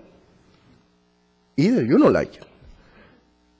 You know, the safety of those cameras be the first issue we have to keep in those cameras. I don't like to pay the fee, but if I cross that red light, I'm responsible. And you're responsible. Everybody is responsible. If you don't have the money to pay, go to community service. Go to community service. But we need to keep the red light camera. One of the key, if we don't have those red light cameras there, one of your family get in an accident and the people hit and run, or we don't have any evidence that who the people do the accident. Huh?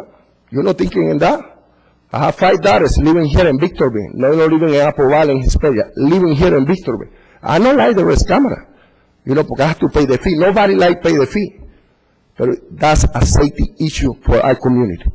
That's my word.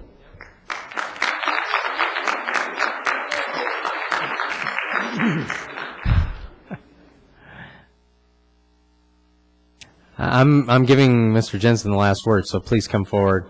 I've gone through all the cards, so. Andrew Maris.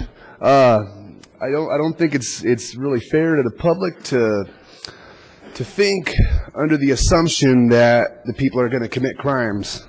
To just assume people are going to run the red lights, which, you know, people do it. But to get into some fiascos like you guys have gotten into over just assuming that people are going to run red lights is once again, it's not, you know, this probably not the smartest thing to do. And I'd like to piggyback on what this gentleman said. What could possibly drive the attorney to enter a new contract less than 5 before the old contract's up that would take away the city council's power to nix the contract? It makes absolutely no sense, and that's all I got. Really, I wasn't sure where I was going with that, but.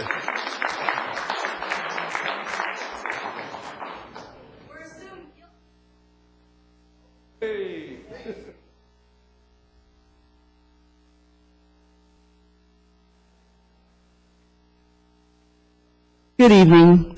I would just like to talk about my experience with the red light cameras. I've been living in Victorville for 6 months now, and I was living in Beverly Hills prior to that. And on Olympic, between the Avenue of the Stars and Roxbury, there was a pregnant lady sitting on the bus stop.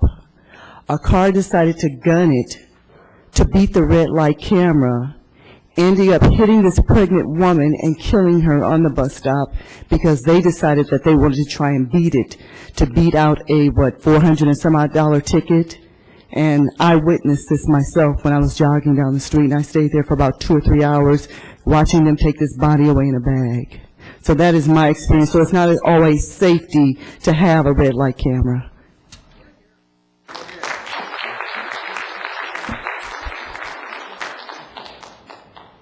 Bill, I think you're up. I think. My right and honorable council members, I know each and every one of you to some degree, and I know each of you to have integrity. I don't know the city attorney personally the way I do everybody else, but you have a job to do like everybody else. And you seem to be on the chopping block tonight for pay, so, well, they're giving money away. It was nice of you to throw a few flowers. On a serious note, the 2 Bill Jensens that most people don't know are the guy who speaks to you calmly, coolly, collected, does his job, raise his son, did his time on his city council, serves as a planning commissioner, but 23 years in the military. This is the guy you see here now. The guy you hear about, the one who is feared, the one who is the loose cannon, the one that we just anything but Bill Jensen. This is the guy who's dedicated to the mission first. And everybody and everything else that stands in the way is either helping or hindering, one of the two, because the only thing that counts to me is the mission. And once you give me the mission, stand back, because after that, it's not personal, and I would never say anything to offend you personally. But as a Master Sergeant, I would hold you accountable for your actions. So I'll try to follow this, and I'll make it short. We, the people of the United States of America and of the County of San Bernardino, do solemnly and sincerely promise and swear that we will hold the people accountable for where there are intrusions upon our constitutional rights. And given that opportunity to make you aware of the case law that's out there for whatever reason that has challenged that constitutionality through appellate courts, you have been given the ability to look a little bit further into the future and see that what Brandon Wood told you was your ability to make those declarations, that as a sworn person to defend the Constitution, you see the value and merit in what was given to you. And it is now your obligation to take the next step and defend that Constitution and defend those citizens who elected you and brought you here. Whether we live in the city of Victorville or not, like others have said, we come here to shop, we spend our money, and now you find that some of us avoid your roads and streets, and those business owners, you wonder if you could ever find a statistic that says that they suffered from it. But the encroachment of these socialisms that creep in upon us are not necessarily the end of the world today or tonight, but they are the things that will creep up on us in the next 2 and 3 and 4 generations, because if you can take my picture, if you can send me a ticket, if you can take a deputy sheriff from San Bernardino County and send him up here to swear to a laptop and ignore all the other evidence that as I was passing through the 1952 intersection that's only 100 feet long anyway, stacking 2 cars at a time that are not synchronized well enough to move traffic, and no matter if you give me a 30-second left-hand hook and a yellow light, I'm still going to get nailed. Do I speed up? Do I slow down? Do I not go at all? Do I avoid the street? These are the socialisms that encroach upon us when government takes away our decision-making process as human beings in the element of piloting a rather large vehicle. The constitutional aspect will be the primary driver to everything I say. Even if I go off on the tangent of the contracts or any other particular item, understand that the root foundation that the Tea Party brings here today is the Constitution. Do not tread on me.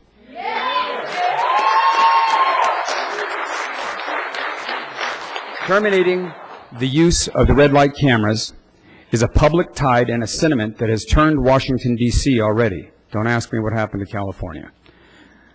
Don't tread on me. We led that fight in Washington, D.C., and we were involved in every state. Nevada, here, Arizona. You can see this Tea Party in the front page of newspapers everywhere who led that fight.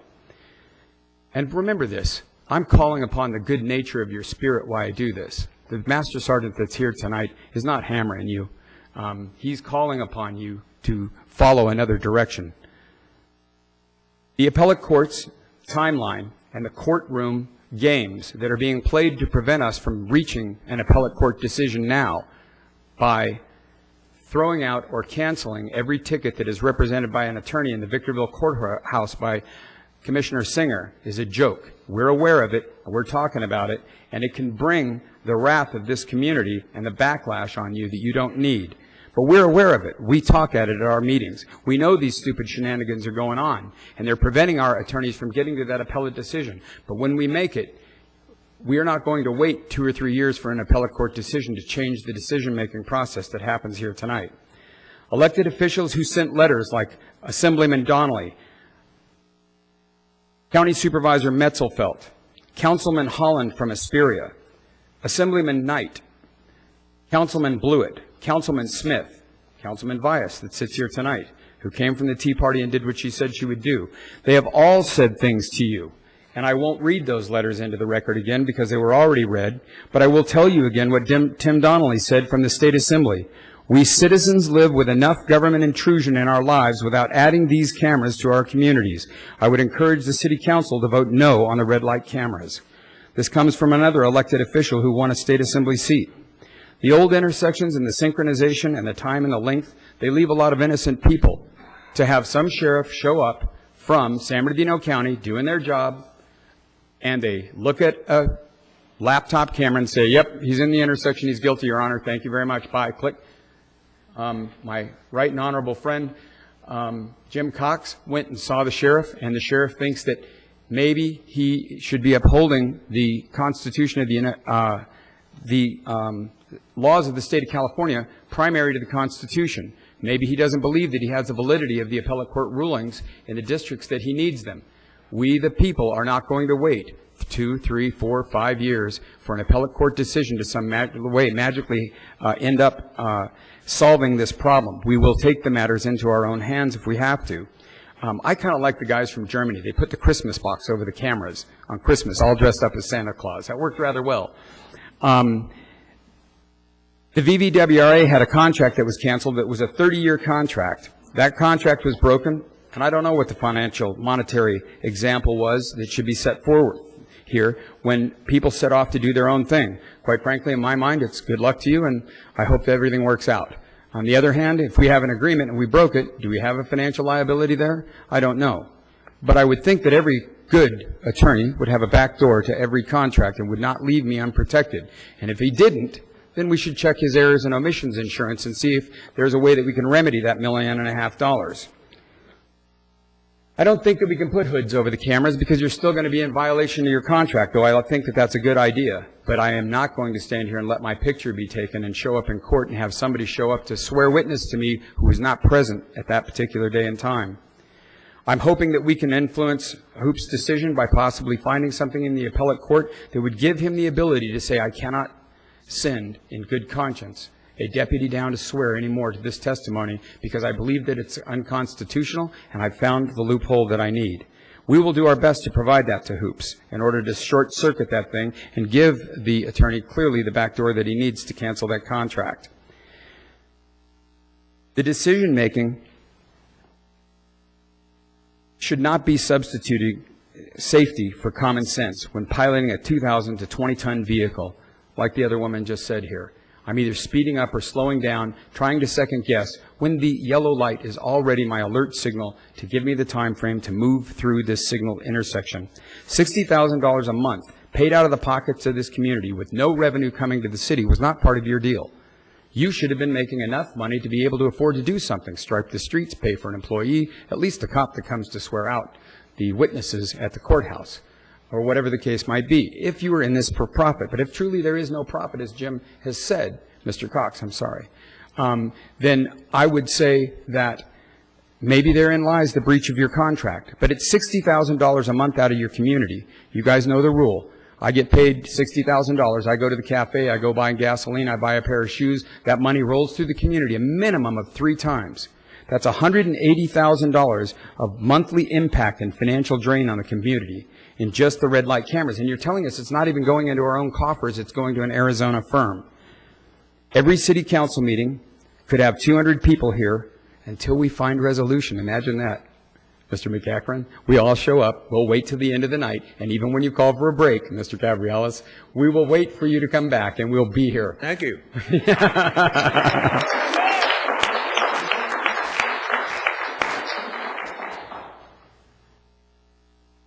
To drag us to the end, to call for a break at the end, and understand, ladies and gentlemen, I consider Rudy Cabrialis to be a friend and an associate and an honorable person who, more times than not, has done the right thing in my presence on committees that I've served on with him. I speak both Spanish and English, and I've seen him defend both the American way and those who speak Spanish who are trying to get into the system. But to drag us to the end and call for a break is old school politics that all of us know how to play. And we train for that at the Tea Party so that we know that these things are going to happen and we're prepared for it. And we're recognizing the fact that our rights are being violated when these little things happen. But we are patient people. You've seen us before. We're well behaved and we are honorable in what our attempt is to do. I hope that you choose the right thing. I don't wish any financial harm upon you. But at the same time, while you inherited this, and you were not maybe responsible for its initiation, I would expect that you use every means possible to take the vote, call for the vote, exterminate the camera situation, and figure out what you're going to do with red flex at some particular point. I, as a Tea Party member, would even accept your vote to kill the cameras and make that vote, ratify that vote within, let's say, 60 days, so that we all get a couple of months to give the city attorney a chance to find a way to find the hole in this contract that you need, whether it's lack of revenue stream or if it's by convenience, if that terminology lies in the contract. But to have, of course we know that Red Flex is going to stonewall you guys. We don't have the benefit of Brandon Wood here tonight. He couldn't be here, but he is more than willing to come with us. We have 2 more big meetings for March and April, 2 in April for the Tea Party. So we are going to meet. You're following this vote. We'll follow this closely, but we're hoping that Brandon can bring some more light to it for us. Thank you very much. I think I've covered everything that I wanted to say. April 15th also. But none of us wants to see drastic measures taken. We'd like to do this peaceably. We'd like for it to be your idea. We'd like for your city attorney to find the best way out of the contract. And we would like to all be on the same page with this because, like it or not, I don't believe there are a great number of people that appreciate these cameras for anything except for the fact that they are truly an intrusion on the things that make you they're an intrusion on your personal liberty. And that, I think, is the best thing to say. Thank you very much.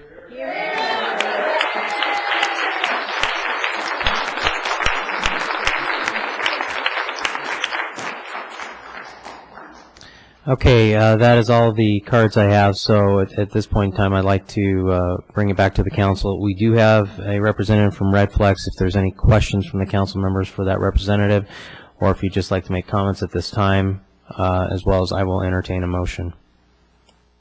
I'd like to make a comment before we make some motions. Okay.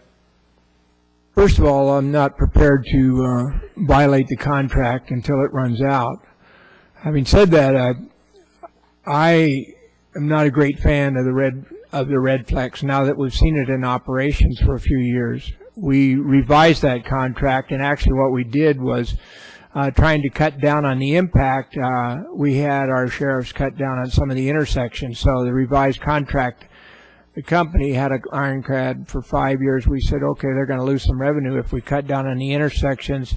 Let us cut down on the intersection and then re-extend that contract. We did all those things. That council voted. I believe it was a 5-0 vote. I voted for it.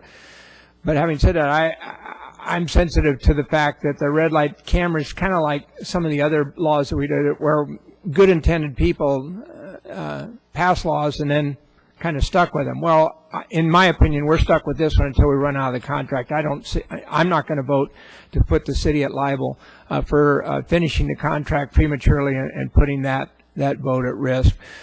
But at the end of it, I'm not adverse to looking at the contract after it goes out and says, okay, we've tried it, we're not going to do it anymore, and let it go at that. So where I'm at, and by the way, one other aspect of this, I know for a fact, I've gone through that intersection over at the mall at Bear Valley and Amargosa so many times. It's incredible. Before and after, those cameras did a good job at that intersection. That's at one of those intersections where if those cameras weren't there, you don't get through. 2 cameras get through, trucks get through, 2 cars get through. The cameras in the right intersections, I think, do a respectable job of keeping people from not crowding the intersection to the benefit of all of the rest of us getting through. So I'm not throwing everything out with the battery that there isn't some good to that camera. With respect to the constitutional issue, that's still an open question. Whether that is or isn't. The issue that was litigated, according to the attorneys that talked to me, wasn't on target as to whether the camera per se is unconstitutional or just the process that was used in citing that individual. That's irrelevant. For my part, I would rather see the cameras probably go away. I would like to keep a couple in place. Over at the mall would be one of them. But having said that, I'm not going to vote to libel the city and cut the contract short. We don't have a way out. And So my vote is to continue the contract to the end and then give a look at it and see if we want to disregard it and get rid of it at the end of that extended time period. So that's where I'm at on it. If I had a contract with the city of Victorville that was paying me $500,000 a year, and I had 5 years to run on that contract, and it was properly signed and authorized, and the city just decided to stop paying me, not for cause, constitutional theory, but not a single case that has deemed that the red lights themselves are unconstitutional, or that the evidence from the red light cameras is not admissible. There have been some cases, but it didn't decide that issue. And they just decided to stop paying me. I'd do the arithmetic, and I have a pretty good idea how much I'd sue for. Now, I'm not going to quote any numbers because the city manager doesn't want to, and so I'm not going to. This is one more financial mess that the city council will step into knowingly, that creates one more piece of litigation that we pay our city attorney or other attorneys to clean up behind us. It's nuts. It's nuts. I'm not going to vote for it. I'm against it. We're going to play out this contract and then do what we got to do. Bill, with all due respect, and, I admire the party and a lot of the things you're doing, but I'm not with you on this one. It's our turn, so I'll go ahead. I agree with both of my colleagues as far as the contract. But furthermore, there's some misconception from the start that the city did this to make money. We did not. We knew that it wasn't going to make any money, but it was put in for safeguards, for the safety. As our police chief indicated with this last report, it has reduced the accidents at these intersections, and that's what I'm concerned. I asked a question of the attorney, why are you against the red lights? And he said it's unconstitutional. We have an opinion that it's not. And so I'd rather take my chances against your, and Bill, you mentioned, that you're going to come back with a lawsuit or whatever, So I'd rather take my chances against you than against breaking a contract, a legal binding contract that we already have in place. Having said that, I don't think it's unconstitutional, and I'm not going to vote to remove the red lights. We might consider that when the contract is towards its end, but that will be another day.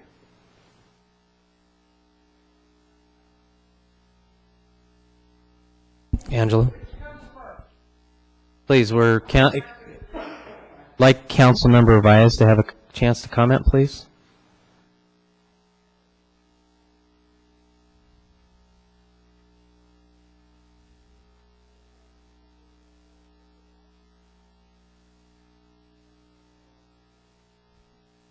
I stood at the Tea Party during my campaign with Kennedy on stage and asked for their support.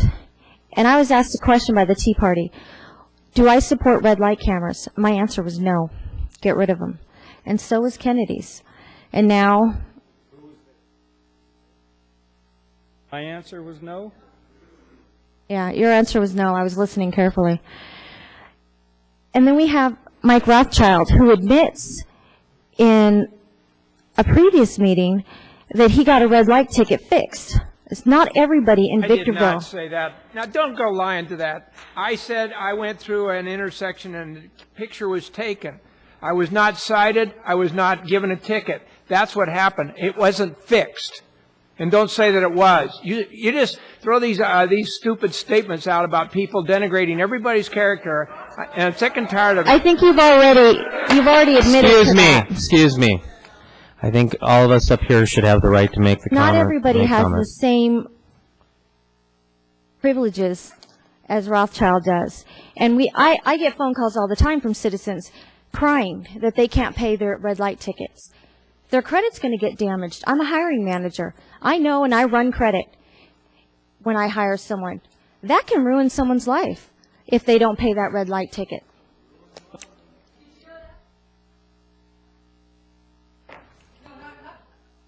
Okay, please, we are trying to have council member comments up here. I appreciate no outbursts from the audience. Councilmember Baez is a supporter of what you want, so yelling out against her is not really in your best interest. Yeah, but she's trying to speak. That's my point. I think that this city council should make decisions in the best interest of the people. And it seems that this contract and these red light cameras don't help people safety-wise as well as financial. I mean, people are losing their homes. They don't have jobs, but we're going to fine them? I mean, it makes no sense. And since when are we conservative at all? Usually, you know, this city council is arrogant and they just go after everyone. But now all of a sudden, they don't want to go into litigation? I don't buy it. I think that Bill had a great idea, you know, that we should look at a malpractice suit of how we get into these contracts with our attorney. We pay him $9 million. We got to pay to get in a contract, and we got to pay to get out of a contract. It makes no sense. What are we paying for? I say let the litigation begin, and let's get rid of the red light cameras.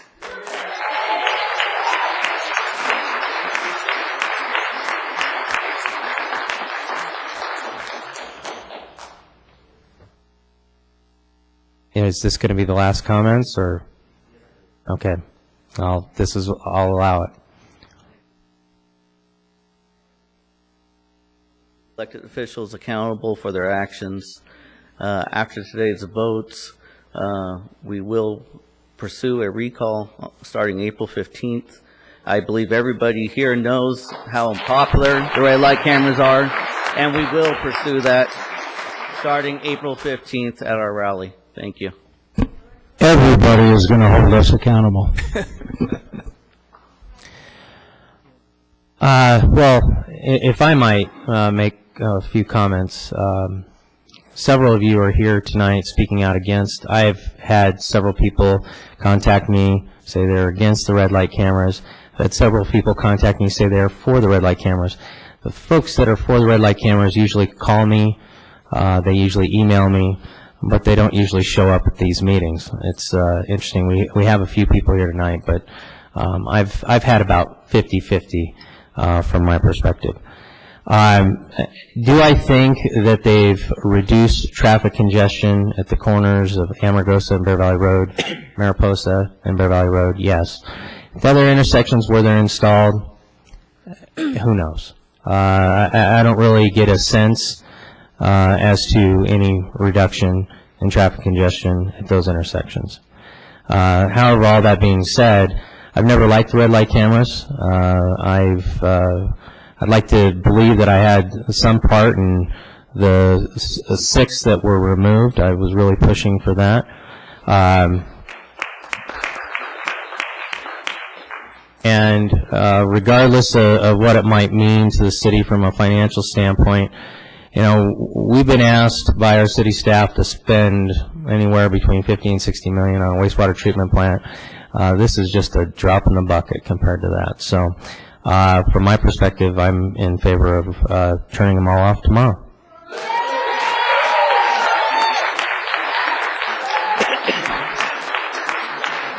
Right and Honorable Counsel, if I could please give you one option out tonight, because the ramifications are drastic.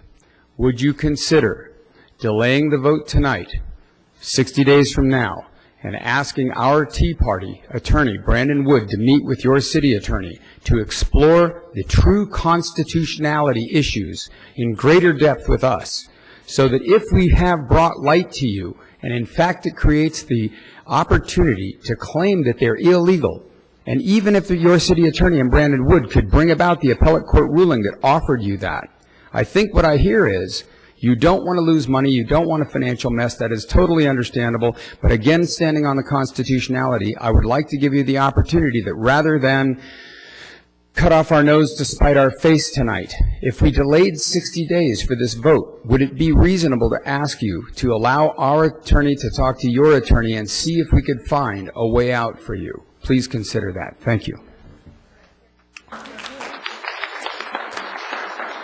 All right, at this point, I would return to the council and entertain a motion. Chair McEachran, if I might, just for the record, done a lot of accusations flying about my involvement in this contract. I was not involved in negotiating this contract, either the original or the amendment. I'd like the record to reflect that. Okay. Absolutely. I think that, as was pointed out, we do have an out in that contract that if a court finds this unconstitutional, which they have not yet ruled, then City of Victorville has an out on this contract. So that could be something worth exploring.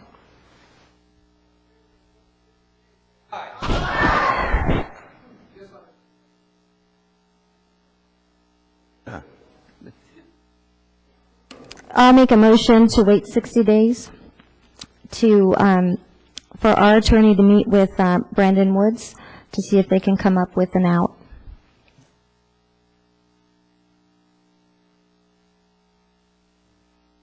Make the motion on that. Oh. Motion by Councilmember Vyas, seconded by Mayor McEachran.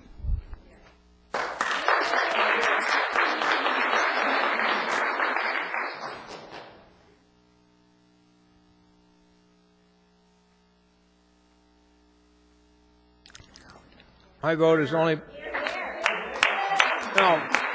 my vote is only proviso that the attorneys are coming up with some kind of a constitutional out or some kind of legal out to the contract. I'm not voting for coming out of this contract if it puts the city at risk. I'm not going to do that. This bought 60 days. If two attorneys and some others can come to the city council and give us some information that says that we can get out of the contract without putting the city at risk, great, because I told you I'm not a big fan of this, but I'm not a big fan of breaking a contract and causing the taxpayers of Victorville $1 million or $2 million or more. I'm not going to do it. Rudy, can I ask if that is consistent? I mean, do you have a problem with that concept of waiting the 60 days, or do you want to vote on it tonight? Well, I thought we were going to vote on it. You're going to wait 60 days, and they're threatening litigation, and when somebody says we're going to litigate unless you do something, then No, Councilmember, they're not proposing any litigation at this point. The proposal is that I meet with Brandon Woods to see if there are legitimate constitutional challenges, either in some of the pending cases that could be raised, and to the extent it's still a democracy. The vote was 4-1, so that's fine. Okay. I have no problem.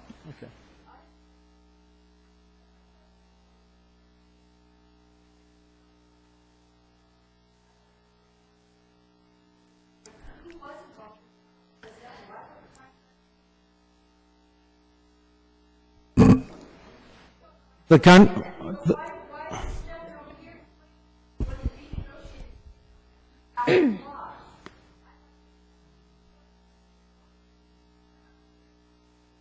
Yeah, if I could ask that staff prepare a report on what exactly occurred and how we got into this situation.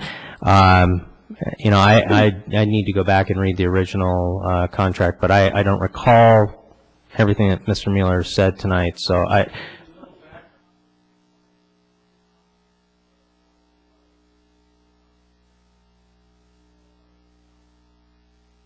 well, and that's what we'll get a report on, and it will be made in the public.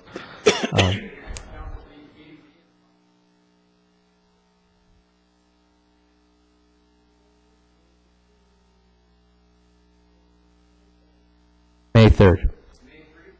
May 3rd. All right. If we thank you, and thank you all for being here this evening. We greatly appreciate all your input and your participation in this process. Okay, if we could move into council reports and presentation of agenda items for upcoming city council meetings. As we get into this item, it's been brought to my attention that perhaps council members are requesting things get on the agenda, and then what ultimately gets on the agenda is not actually what was asked for, or perhaps there were additional requests from the council at that time that agenda item came up. What I would like to request is that if a council member requests that an item be put on the agenda and a council agrees to that our city clerk work with that particular council member to make sure that that agenda item has the information in it that was requested. So if we could make sure that we're doing that. I know our city clerk works very well with the council members, and I just ask that she do that as a function of putting together the agenda. With that, I will start with Councilmember Rothschild. I'd like on the council an ordinance that would require our restaurants to put the letter grade in the windows. It seems like we're the only city. My wife has gotten all over me more than one time. We go out a lot, and every now and then we run into one of our favorite restaurants, and the grade isn't in the window, and then you get kind of suspicious why it's not there. Most of the other cities do. So what I'd like the planning department, I guess, is the one to do, is to revise our ordinance, put to the council to approve an ordinance requiring restaurants to simply display their grade in the window. Okay. Any? I have no request. I have none. Is everyone okay with Councilmember Rothschild's request? Okay. Yes. Okay. We were supposed to have on the agenda today to stream live video on the internet. Are we going to take care of that, or? Mr. Mayor, that request was made at the last meeting 2 weeks ago, and my response was that I believe that we could get that on the agenda within 30 days. I was not able to get it on this agenda. However, I do have new information that there actually is no cost at all. I was unsure about the bandwidth issues.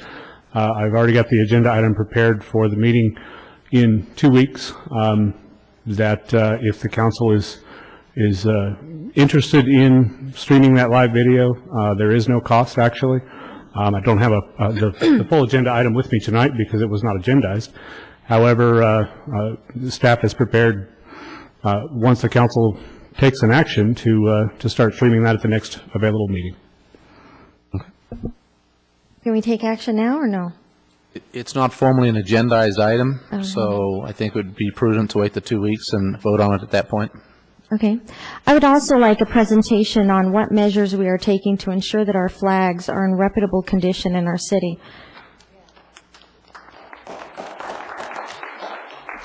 I would completely concur with that. I have borne the wrath of that over the last 2 weeks.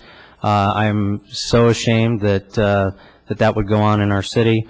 And I believe that Community Services has gotten out and looked at all of our flags, but I think it's appropriate that this council have a report on that issue and that we never have that happen again.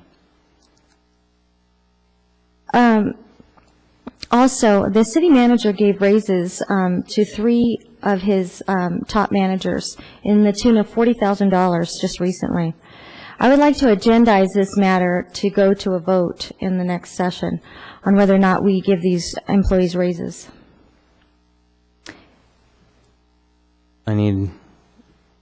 Is there a consensus among council? Is that the business of the council? I would imagine so when you're asking for increase in raises. I think we've all read the city managers. Can we even legally agendize that, considering the contract? I believe that's under the purview, and you've already given those duties to your city manager to establish those items. And those increases were the result of assuming work that was done by people who've been laid off. Then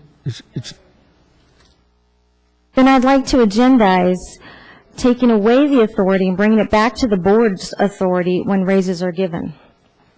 I disagree with that completely.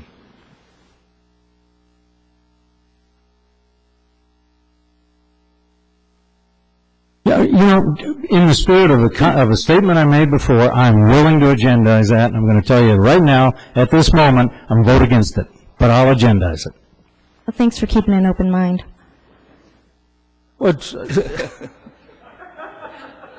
It's not an open mind issue. It's an agreement we have. It's the way we manage the city of Victorville. It's not for the council to sit and make payroll decisions about departments. That's just lunacy.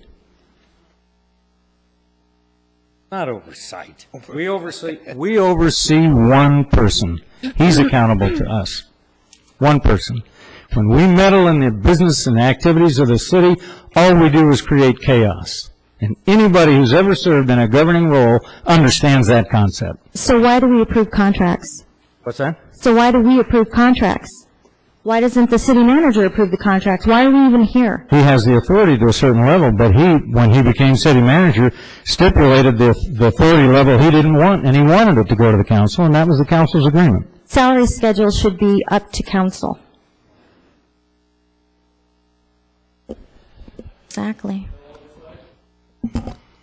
But your salary schedules are adopted when you adopt the budget and your table of organization. So was the new salary schedule adopted? Within the day-to-day operation, the city manager hires and fires, and if he assigns extra duties to someone in his jurisdiction, then he has the ability to provide the proper salary for that. Was the salary that he gave in the last budget, in the current budget? No, it wasn't. So it should go to council. Well, the salary dollars are in the budget. The salary dollars are in the budget. We're not I think we're cut in every department and in every category in every department. It's just, we're not exceeding budget by a considerable amount. So will that be agendized? Yeah, I would agree that we could have that come back. Okay. The city manager is responsible to monitor and control legal fees. Clearly, he has failed at this task, and I'm asking council to reconsider agendizing an RFP for a full-service law firm for less, and to give the city better results than what we've had in the last 13 years.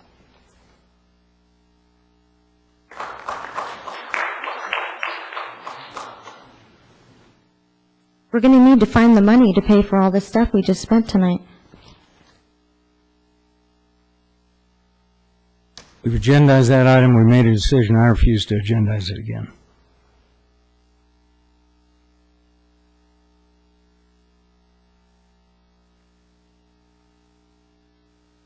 So was that a no? We're done? Does anybody else want that on the agenda? No? Okay. Her statements are ridiculous on the face of it, but I'm not going to get in any debate about it. He does exactly what this council asked him to do. He doesn't create any legal problems. His work throughout all these years has been very difficult, complicated, and over a lot of ranges, and his law firm has been very successful. They won the $54 million litigation with Carter Burgess. They've protected this city well. They don't do anything that we don't ask the council doesn't ask him to do. He doesn't create any of this stuff. This is done by the vote of this council. 5-0 vote. Up until now it's a 4-1 vote, and that's fine. That's what 5 people are for. So you can harp away all you want about whatever the legal fees are. It doesn't mean anything. You don't even articulate the list of things that have a difference of opinion about it, that we might have won law firms or worked for them. So, that statement is stupid. I don't even know what the $9 million means. But I want to if you're done, let's go. Let's close the meeting and let's get out of here. We still have another item, 16. Yeah, I know. Is there anything Councilmember else? Rothschild, I just want to correct the record. We were not counsel on the $52 million Carter Burgess. That was special construction counsel.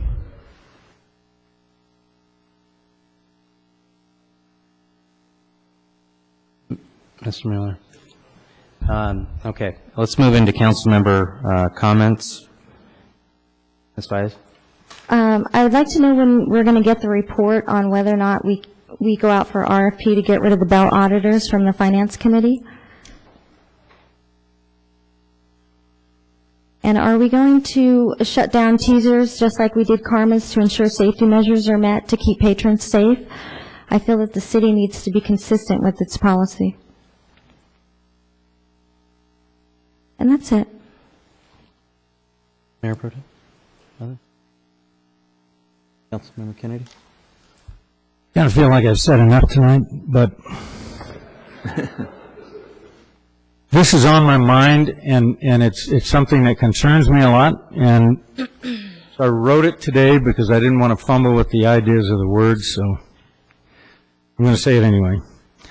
There have been times in recent council meetings where the competence and sometimes the integrity of city staff has been questioned by Councilmember Baez, and tonight by people in the audience. I believe Ms. Baez sees this as her duty. I understand that. even if the questions seem to be rude and insulting. The council is arranging to get specialized legal help to advise us about potential personnel problems that may arise from this kind of behavior toward city staff. My personal experience with staff over the last 4 months has never once raised a question for me about competence or integrity, so I do not share Councilmember Baez's concern.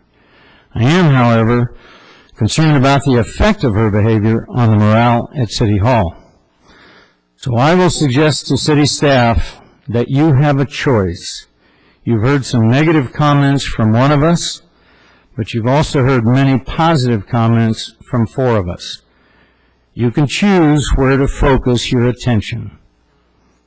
Morale is a lot like personal happiness. It's mostly an inside job. It's how I decide to deal with the world as I find it. I suggest that all of you focus on the positive and keep on doing your jobs, and I thank you all.